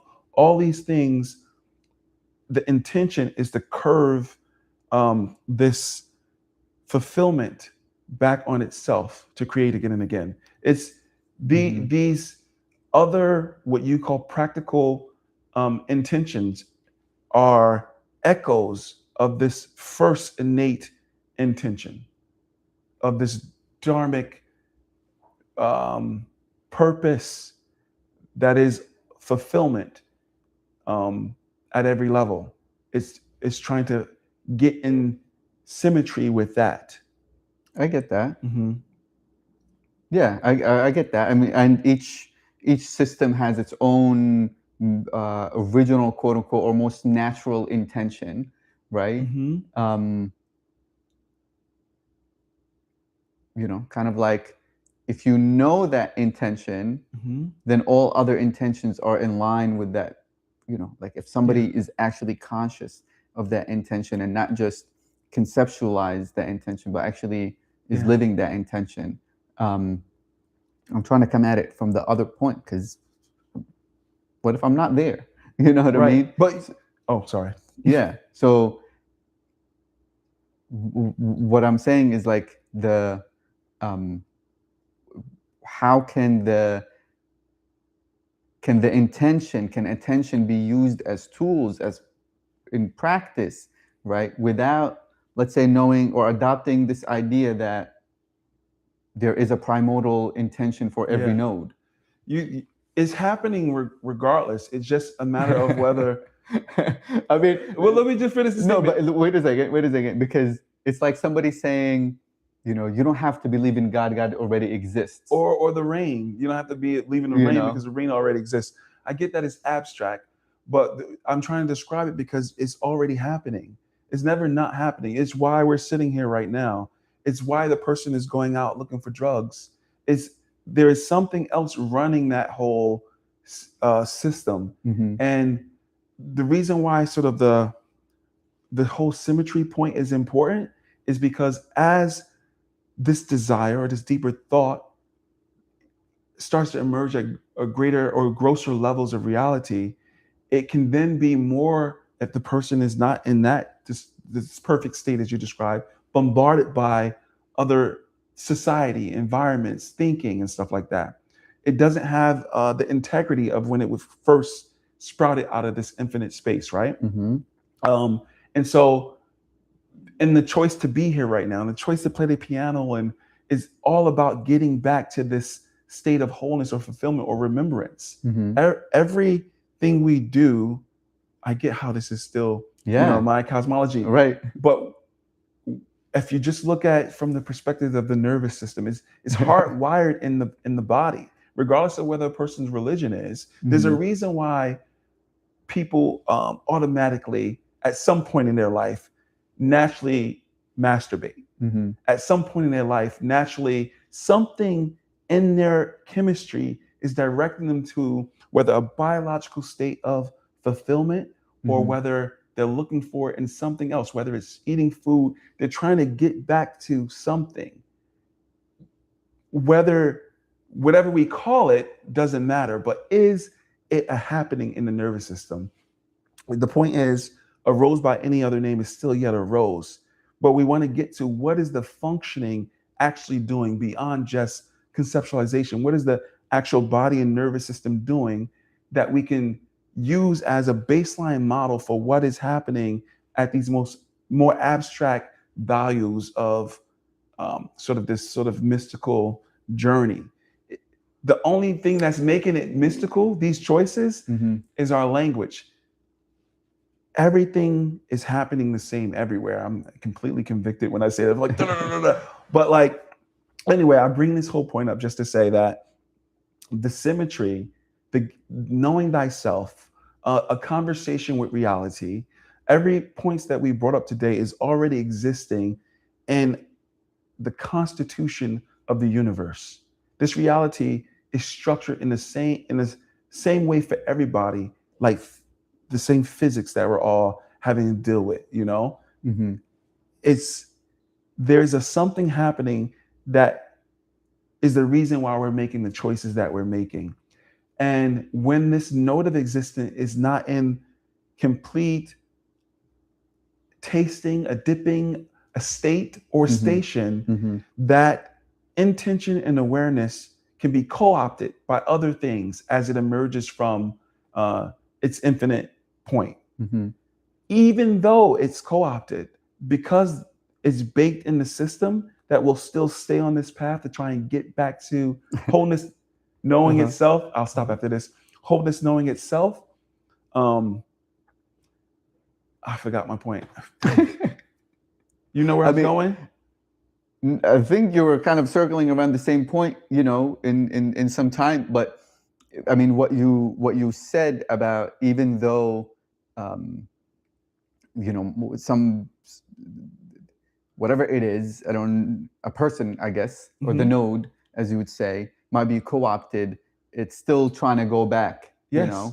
It's kind of like what I said about, let's say, Ibn Arabi's thing, like whatever you worship, whatever object of worship, the worshiper is still the same thing, which is, to your point that you said in response to that, that's like, well, that's dangerous. Still here is dangerous. Like, I know that. That's what oh, I'm saying. Like, it just, you just be, like the to always land in a space where is just, it's all happening, and to land there, and to be there, right? um it just becomes like, okay. nah. I Like, hear what you're saying. mm-hmm, It only becomes okay if the awareness is not there with it. mm-hmm. And that's the problem when people speak about, oh, it's all oneness. There's no texture to it. Yeah, There's no yeah, nuance the to it. texture, yes. You know what I mean? They can say that and there's truth to it, but Mm-hmm, their embodiment of it, the realness of it, mm-hmm, they have no texture. It's, oh, it's all one, or, you know, or with the example you brought up before, like, God exists whether you believe in God or not. That statement, whether it's true or not, means nothing if there's no lived texture of it, if mm-hmm, the person is not having the experience. So, although all roads lead to Rome, in this case, like there's consciousness and nothing more than consciousness. What's that word? Allah is just Allah. mm-hmm. How you say it? La ilaha illallah. Yeah. Even though that can be the case, on the road or the journey returning or going into annihilation, or people choose different things for that, trying to get back to it.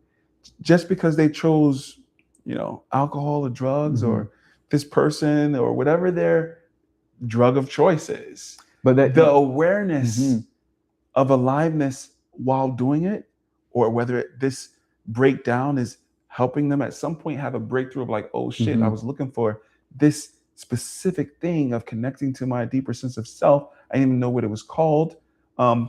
But some awareness that says, oh, maybe this is not how I do it, all relates to whether or not they have access to their deepest sense of self, or awareness of that thought at subtle and more subtle levels of its expression when it's coming up from the unmanifest.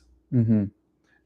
Did any of this sound more than just we're all one and provide some texture to the conversation of with reality? Attention and intention and reality. Yeah, like it's um not just intention and attention for intention and attention's sake.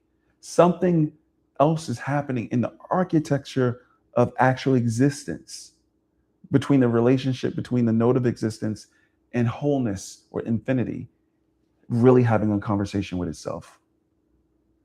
Yeah, I can see that. I mean, that's that's why, as you were talking, I said, oh, somebody can say God exists whether you believe in it or not, or you saying there's a happening whether you're conscious of it or not.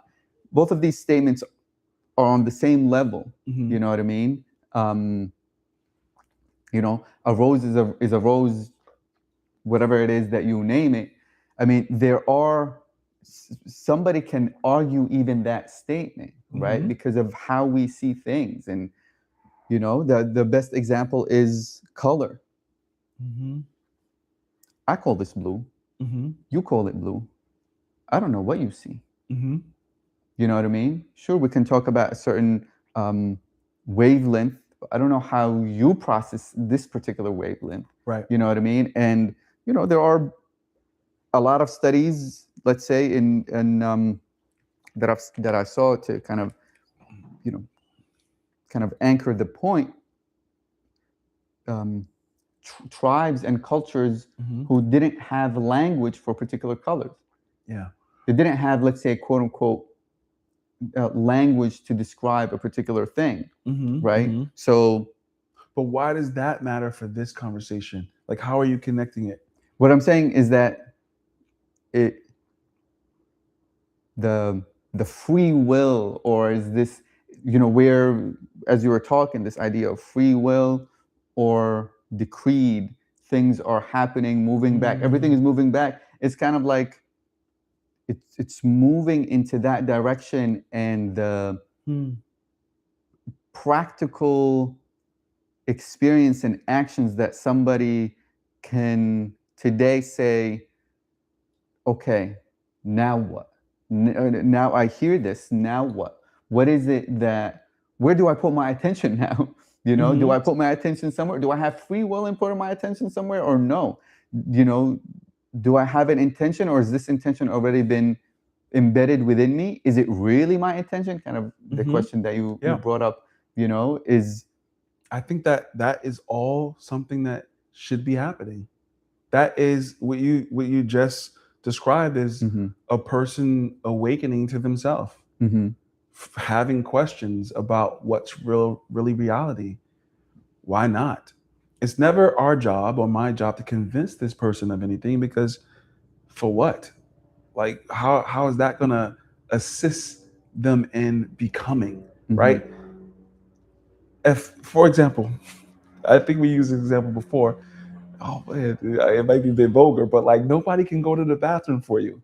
So it doesn't matter if I convince you that the bathroom is there or not, and this is how you do it. You got to do it by yourself regardless, and you're gonna do it regardless. Like, you're gonna go to the bathroom. Like, it's not. It doesn't matter if I call it something different. You know what I mean? But that's all just to say that, like, you can see me going to do the thing that only I can do to get the results from it, and decide for yourself what you plan on doing, and if you need to navigate somewhere around it. This is always happening. This is, other than, I don't know if there's even any other than this. What you just described will always be the case for every person. You've been through it. I've been through it. This, what do they call it? When a person is inside themselves, going back and forth and trying to figure out what and who they are and where do they go in life. Inquiry? Self-inquiry. This is part of it. Like, there's no way around it. You know what I mean? And I understand there's no way around it. I think the question, as far as having it grounded in, let's say, was there conscious decisions that you made that allowed you to point your attention or your concentration in a particular way or particular orientation? Absolutely. You know what I mean? Or that even allowed you to get to a point to ask the question of, is this my intention or not? Yeah. Where my intention is. And I think that part of the inquiry, right, before being stimulated by mechanisms and cosmologies and all of that, that may or may not be actually pointing to or helpful, but like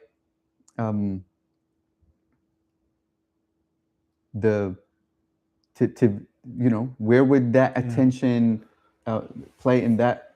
You know what I mean? I know exactly what you mean. But first, I would say that there's no such thing as not being influenced by the cosmologies. They are there. You grew up in a society where it's mostly, at least the first part of your life, Islamic. I grew up in a society. Islamic? Is that a word? I can say that, right? Islamanity? That's my whole girl. What's her name? New York. I love her. Oh God, she's so funny. Islamanity. But you grew up in a place where it's mostly Islamanity, right? That's the spot. How would you say it? Yeah, Muslim. And I grew up here, whereas, you want to close that door, please? Yeah. I grew up here where it's like multiple cultures all existing over top of one another. But, what came out in my family life mostly was Christianity, and then their sort of version of Islam as well, or I should say their version of Christianity as well, though. The Nation of Islam? The Nation of Islam? Did that need to help closing the door? But I'm sure it did. Well, yeah, I Anyway, think you're pointing towards like that nature nurture idea, conditioning, right? Yeah. Like, so that's going to be there, right? Mhm. And like everyone's going to go through their thing and say, like, oh, you know what? I tried my religion and it was either it's not for me, or I tried it and I put it against every other religion and now I know this is the way. Mhm. You know what I mean? It's, to me, it's the costume. I respect it as much as the person. I respect the person who's performing those things, right? Mhm. But what happened with me initially was I experienced something when I was very young where I had a taste of something that was different than anything that I ever experienced. And the experience is largely ineffable. I can't fully describe it, but it was sort of an otherworldly experience. Mhm. So I had that taste, Mhm. and then my life dove into the contrast of suffering and trauma, Mhm. Mhm. And suffering and trauma broke me open again to Mhm. that same experience. Yeah.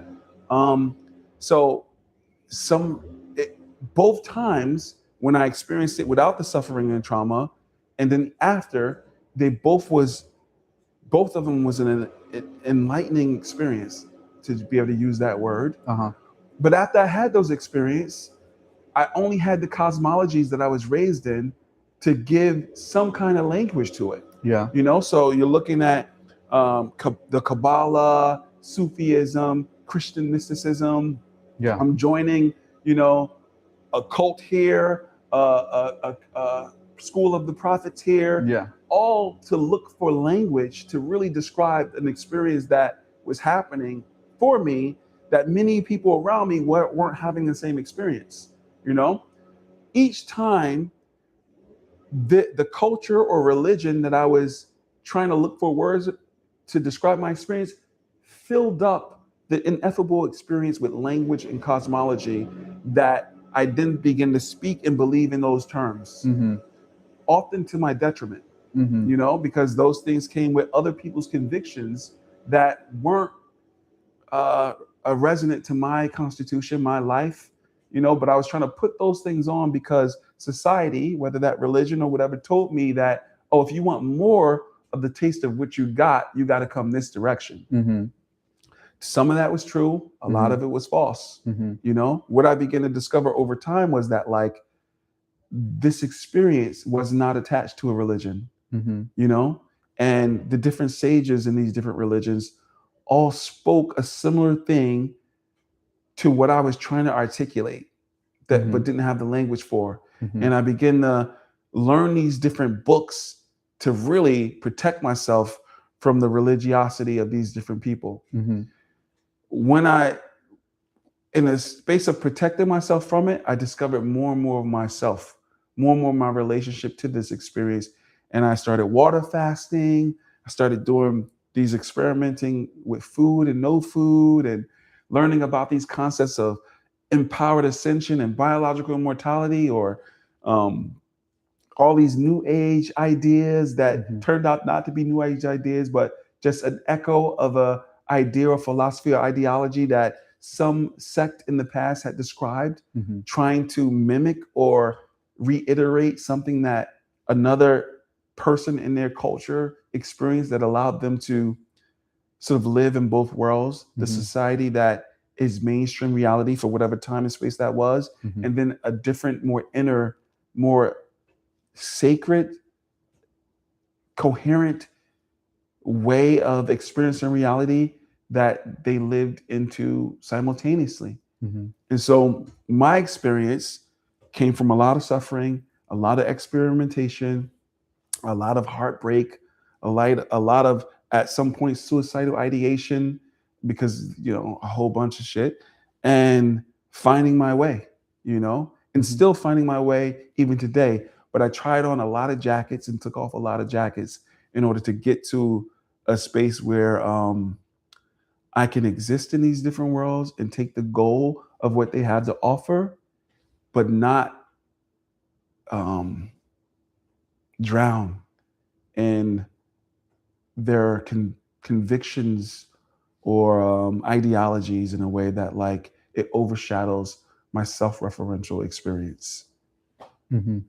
Did that speak to the question you asked, which I forgot what it was? Oh, about your attention throughout that process. Mm-hmm. Um, I think so. I think, in that process, I think from what I'm hearing is that even though you're going through kind of quote unquote the motions, Mm-hmm. right? There was some kind of um, now I don't know. You didn't explicitly say that there was some kind of attention that you were putting or some kind of intention that you were conscious of, Mm-hmm. or maybe that changed over time as you were going through the motions. Yeah. Um, What changed was the ability to articulate the intention. the intention and attention to Hmm. articulate it, because then I had the words from these different religions to speak more directly to what my experience was.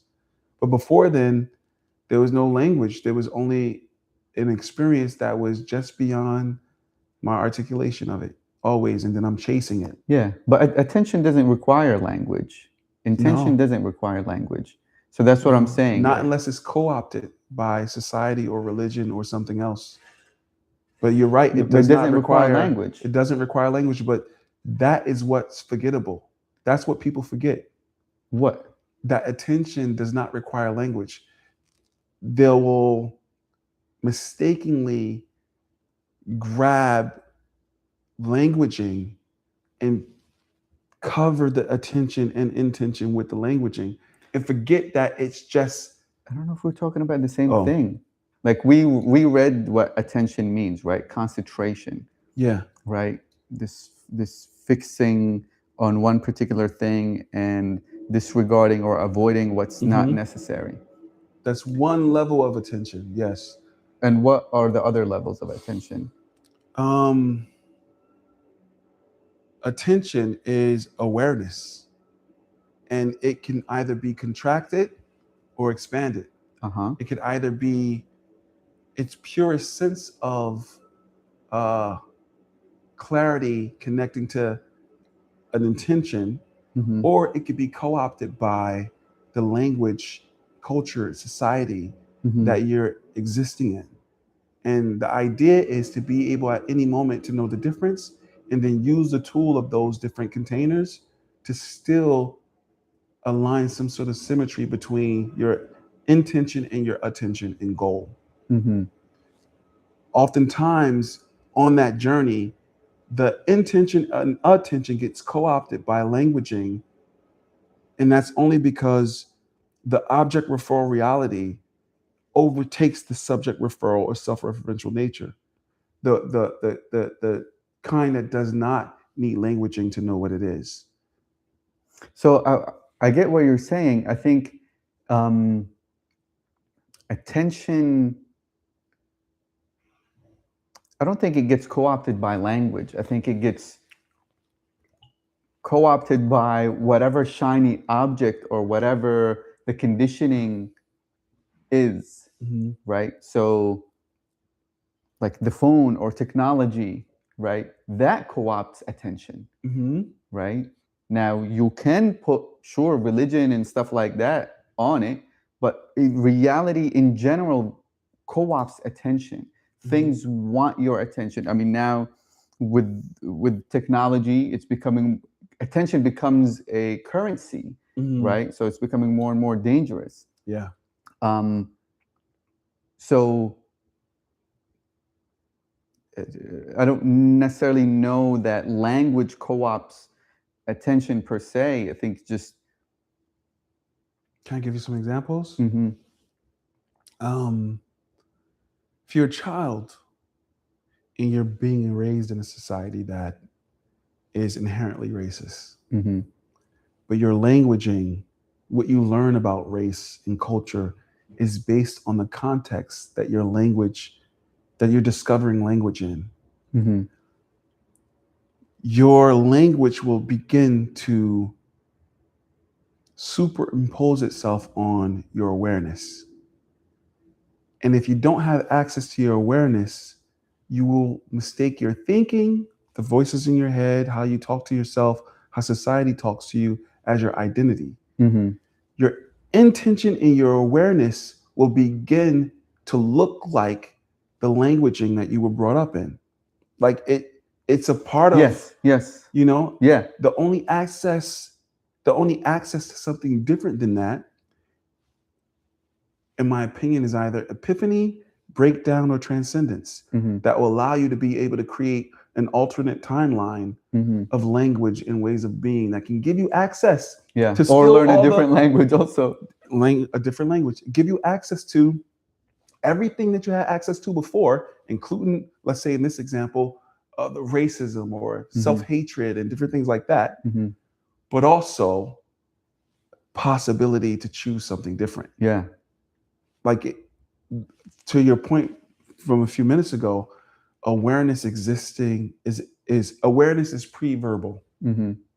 you know, Mm-hmm. and to remember that is so important while we're learning all these different cosmologies and things Mm-hmm. like that, Mm-hmm. because it's closer to our deepest sense of self. Yeah. This is why this idea of the symmetry of the sheaths and koshas and this model, which is why I even use this model, is because from my experience, I found it to be the closest way to express what I was experiencing, Mm-hmm. you know? And then, like Harshi says, once you see God one place, you see God everywhere.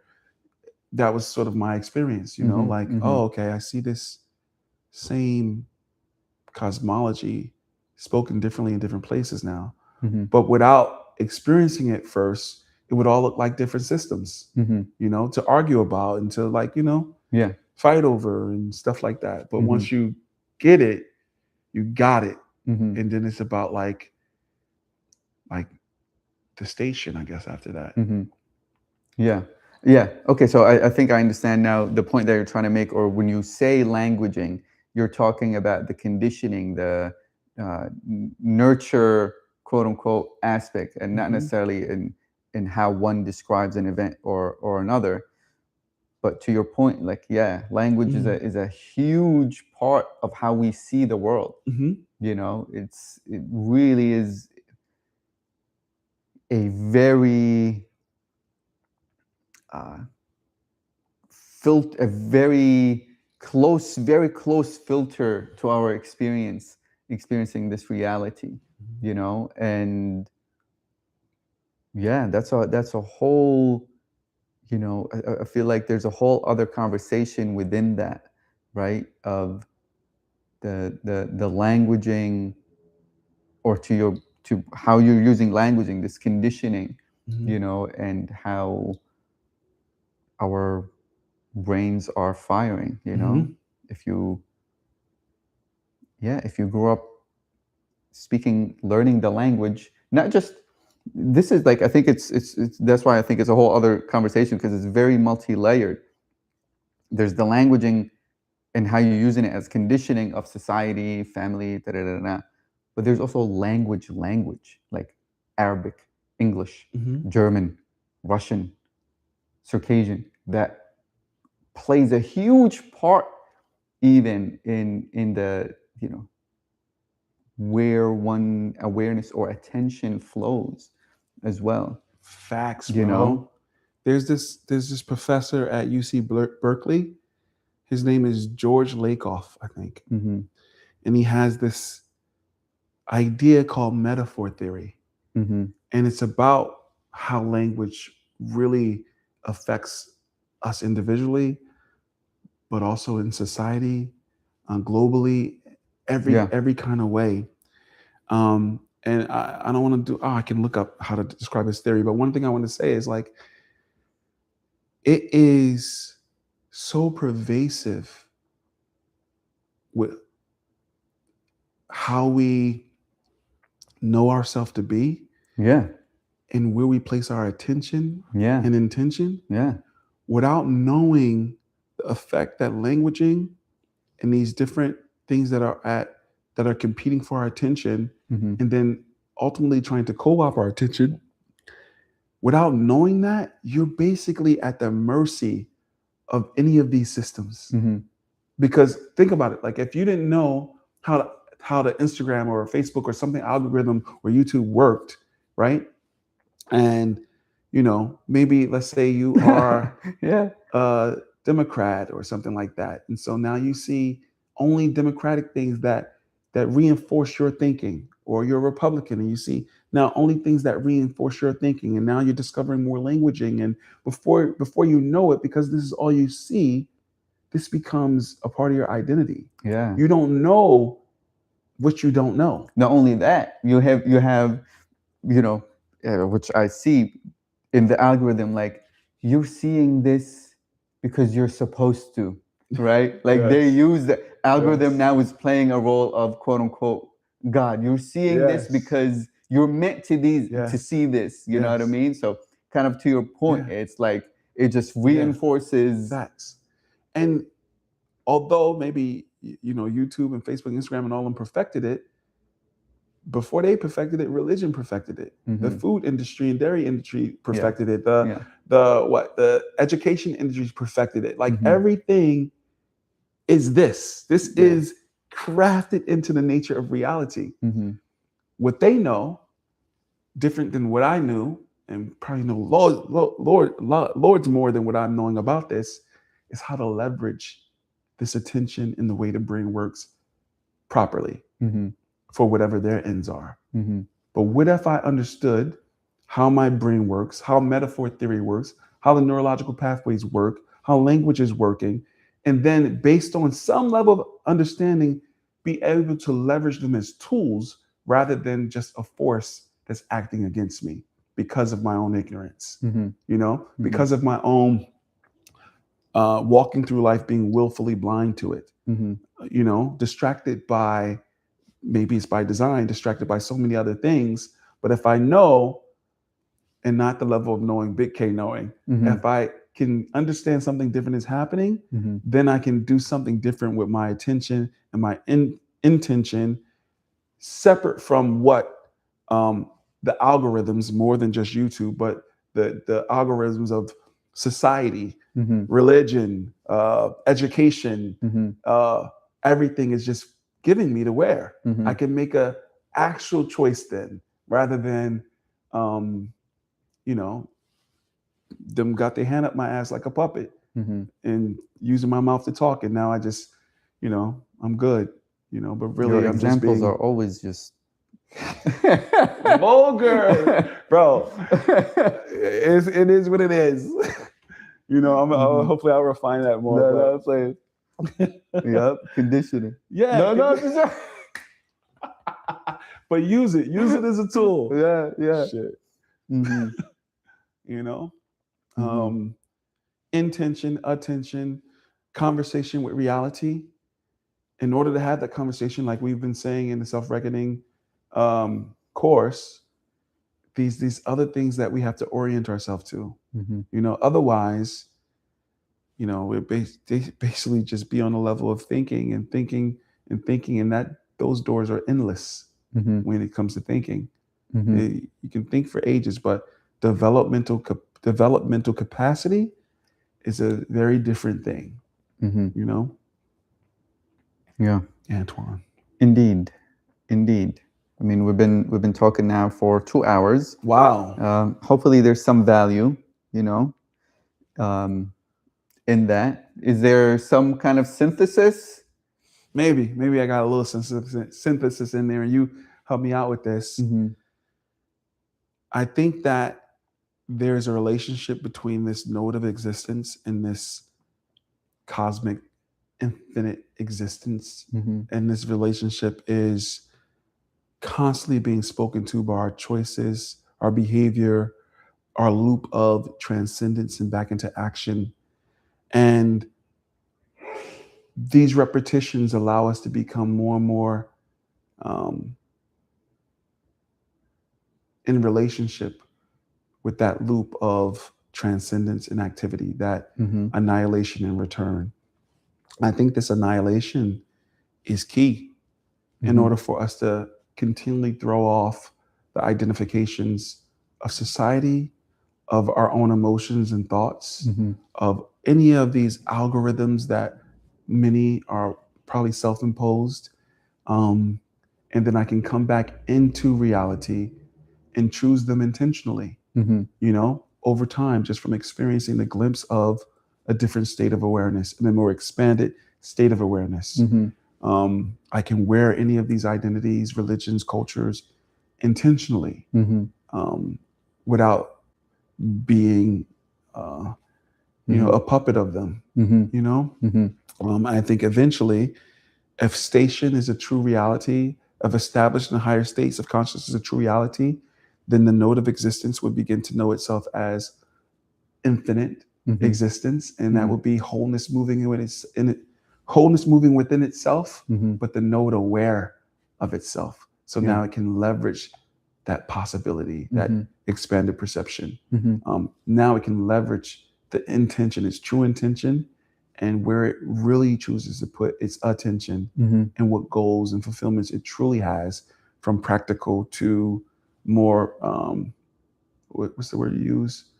From practical intention to more primordial intention or dharmic intention. Yeah. But it's all in that relationship between transcendence and then back into activity, or annihilation and the return. And that has to do with many people, they'll just do it like it's a part of our nature, it's baked in. But doing it intentionally also has a value, whether you're using something like zikr, if I pronounce that correctly, or transcendental meditation, or whatever your technique of transcendence is, and whatever your accountability practice is, like if it's something like muhasabah, or a community of mentors and other thinkers and visionaries that allow you to see a clearer mirror of your thoughts, feelings, and behavior when they're co-opting your awareness, and when your awareness is living your thoughts, feelings, and emotions. These things allow for a more clear vision of the path. You ever find that? No, that was good. Yeah, I agree, because it's already, there's the the intention, attention, this conversation that's happening with reality, and one would want to, I think what you're saying is just to be able to create that space in order to see, or maybe just even sitting with these questions of like, is this my true intention? What is really my true intention? Is this even mine? Right? Am I actually choosing to put my attention where I'm choosing? And even just in a regular, day-to-day life, when you hear a ding, automatically your hand goes like, oh, you don't know. But that's your attention. It's co-opting. Reality starts to co-opt your attention, and now you're just in reactive mode constantly, right? So to be able to, quote unquote, guard oneself from these states that are taking our attention and taking us down more and more into that forgetfulness place, right? So creating that space and being in that state of remembrance, let's say, as you say it, or the node, the individual knowing that it's also infinity and now it's here consciously. And even throughout that process, it's not like you're waiting for that to happen and then to be able to act, right? But it's a constant happening that's taking place, where as you're delving down into the inquiry, you're also experimenting, and you're doing, and you're seeing how your attention is throughout the day. Where does, just from an observing standpoint, really, where is your attention going to begin with, right? Are you even aware of any subtle intentions that are taking place to move that attention, right? And so that one is not only stuck in a place that I must first transcend, and then go ahead and go out in the world and act. Right. Like, no, it's a be becoming. It's a kun fayakun, now and establish and go, and it's action is happening. It's taking place. You know what I'm saying? So that one is not just, okay, I'm going to contemplate and think about my, is this my intention? Is this my, what I mean? Or I'm going to sit down and meditate I'm gonna fast my way through this. Mhm, I'm gonna I'm gonna rewire my neurons, and then I would know. You know what I mean? Like yes. all of these things, like it's a constant happening that's taking place, and it's just continually, whatever practice that you have, dip yourself, constantly dip yourself. Some parts are going to be darker than the others, and be immersed in it, whether it's transcendence, whether it's TM, dhikr, all of that, art, music, all of these different tools that kind of just allow for that transcendence to take place. And the tools that you mentioned also are important, so that's a holistic view or approach, and hopefully there's a sense of relaxation that allows for that, if there's any or whatever primordial intention to be lived or to be experienced, or to have that conscious attention to say, this is my overall arching intention in this, as a node in this existence, and I'm gonna put my attention directly on it, and boom, so I think we're both at that. When it comes to that, I think we're both saying pretty much the same thing. Great, awesome. So hopefully there's some value from that for you. Take, as you say, take what fits, practice it, bring it more into your daily life, into your daily practice, and also, if you want to experience all of these things that we're talking about, the power of intention, attention, how to have these conversations within yourselves and community, they can check out the description. We have a school community, and we're starting a 7-day muhasaba, self-accounting, self-reckoning challenge, where we're really looking and examining what are our intentions, where does our attention go, and can we be observant? Can we be in the driver's seat or in the observer's seat and see how our days are going, so that we can quote unquote examine it and see if we're really living the life that we believe or think that we know internally. So you can check out the description down below. We have a link for the school community. The challenge will start, the first one we're having will start on June 7th, and it'll be a 7-day challenge, and it will be great to have you. So check out more detail into that. Until then, God willing, you rest in love, in peace, in truth, and bliss and happiness and joy. And hopefully we'll see you on next time we go live. Much love. Yes. Peace.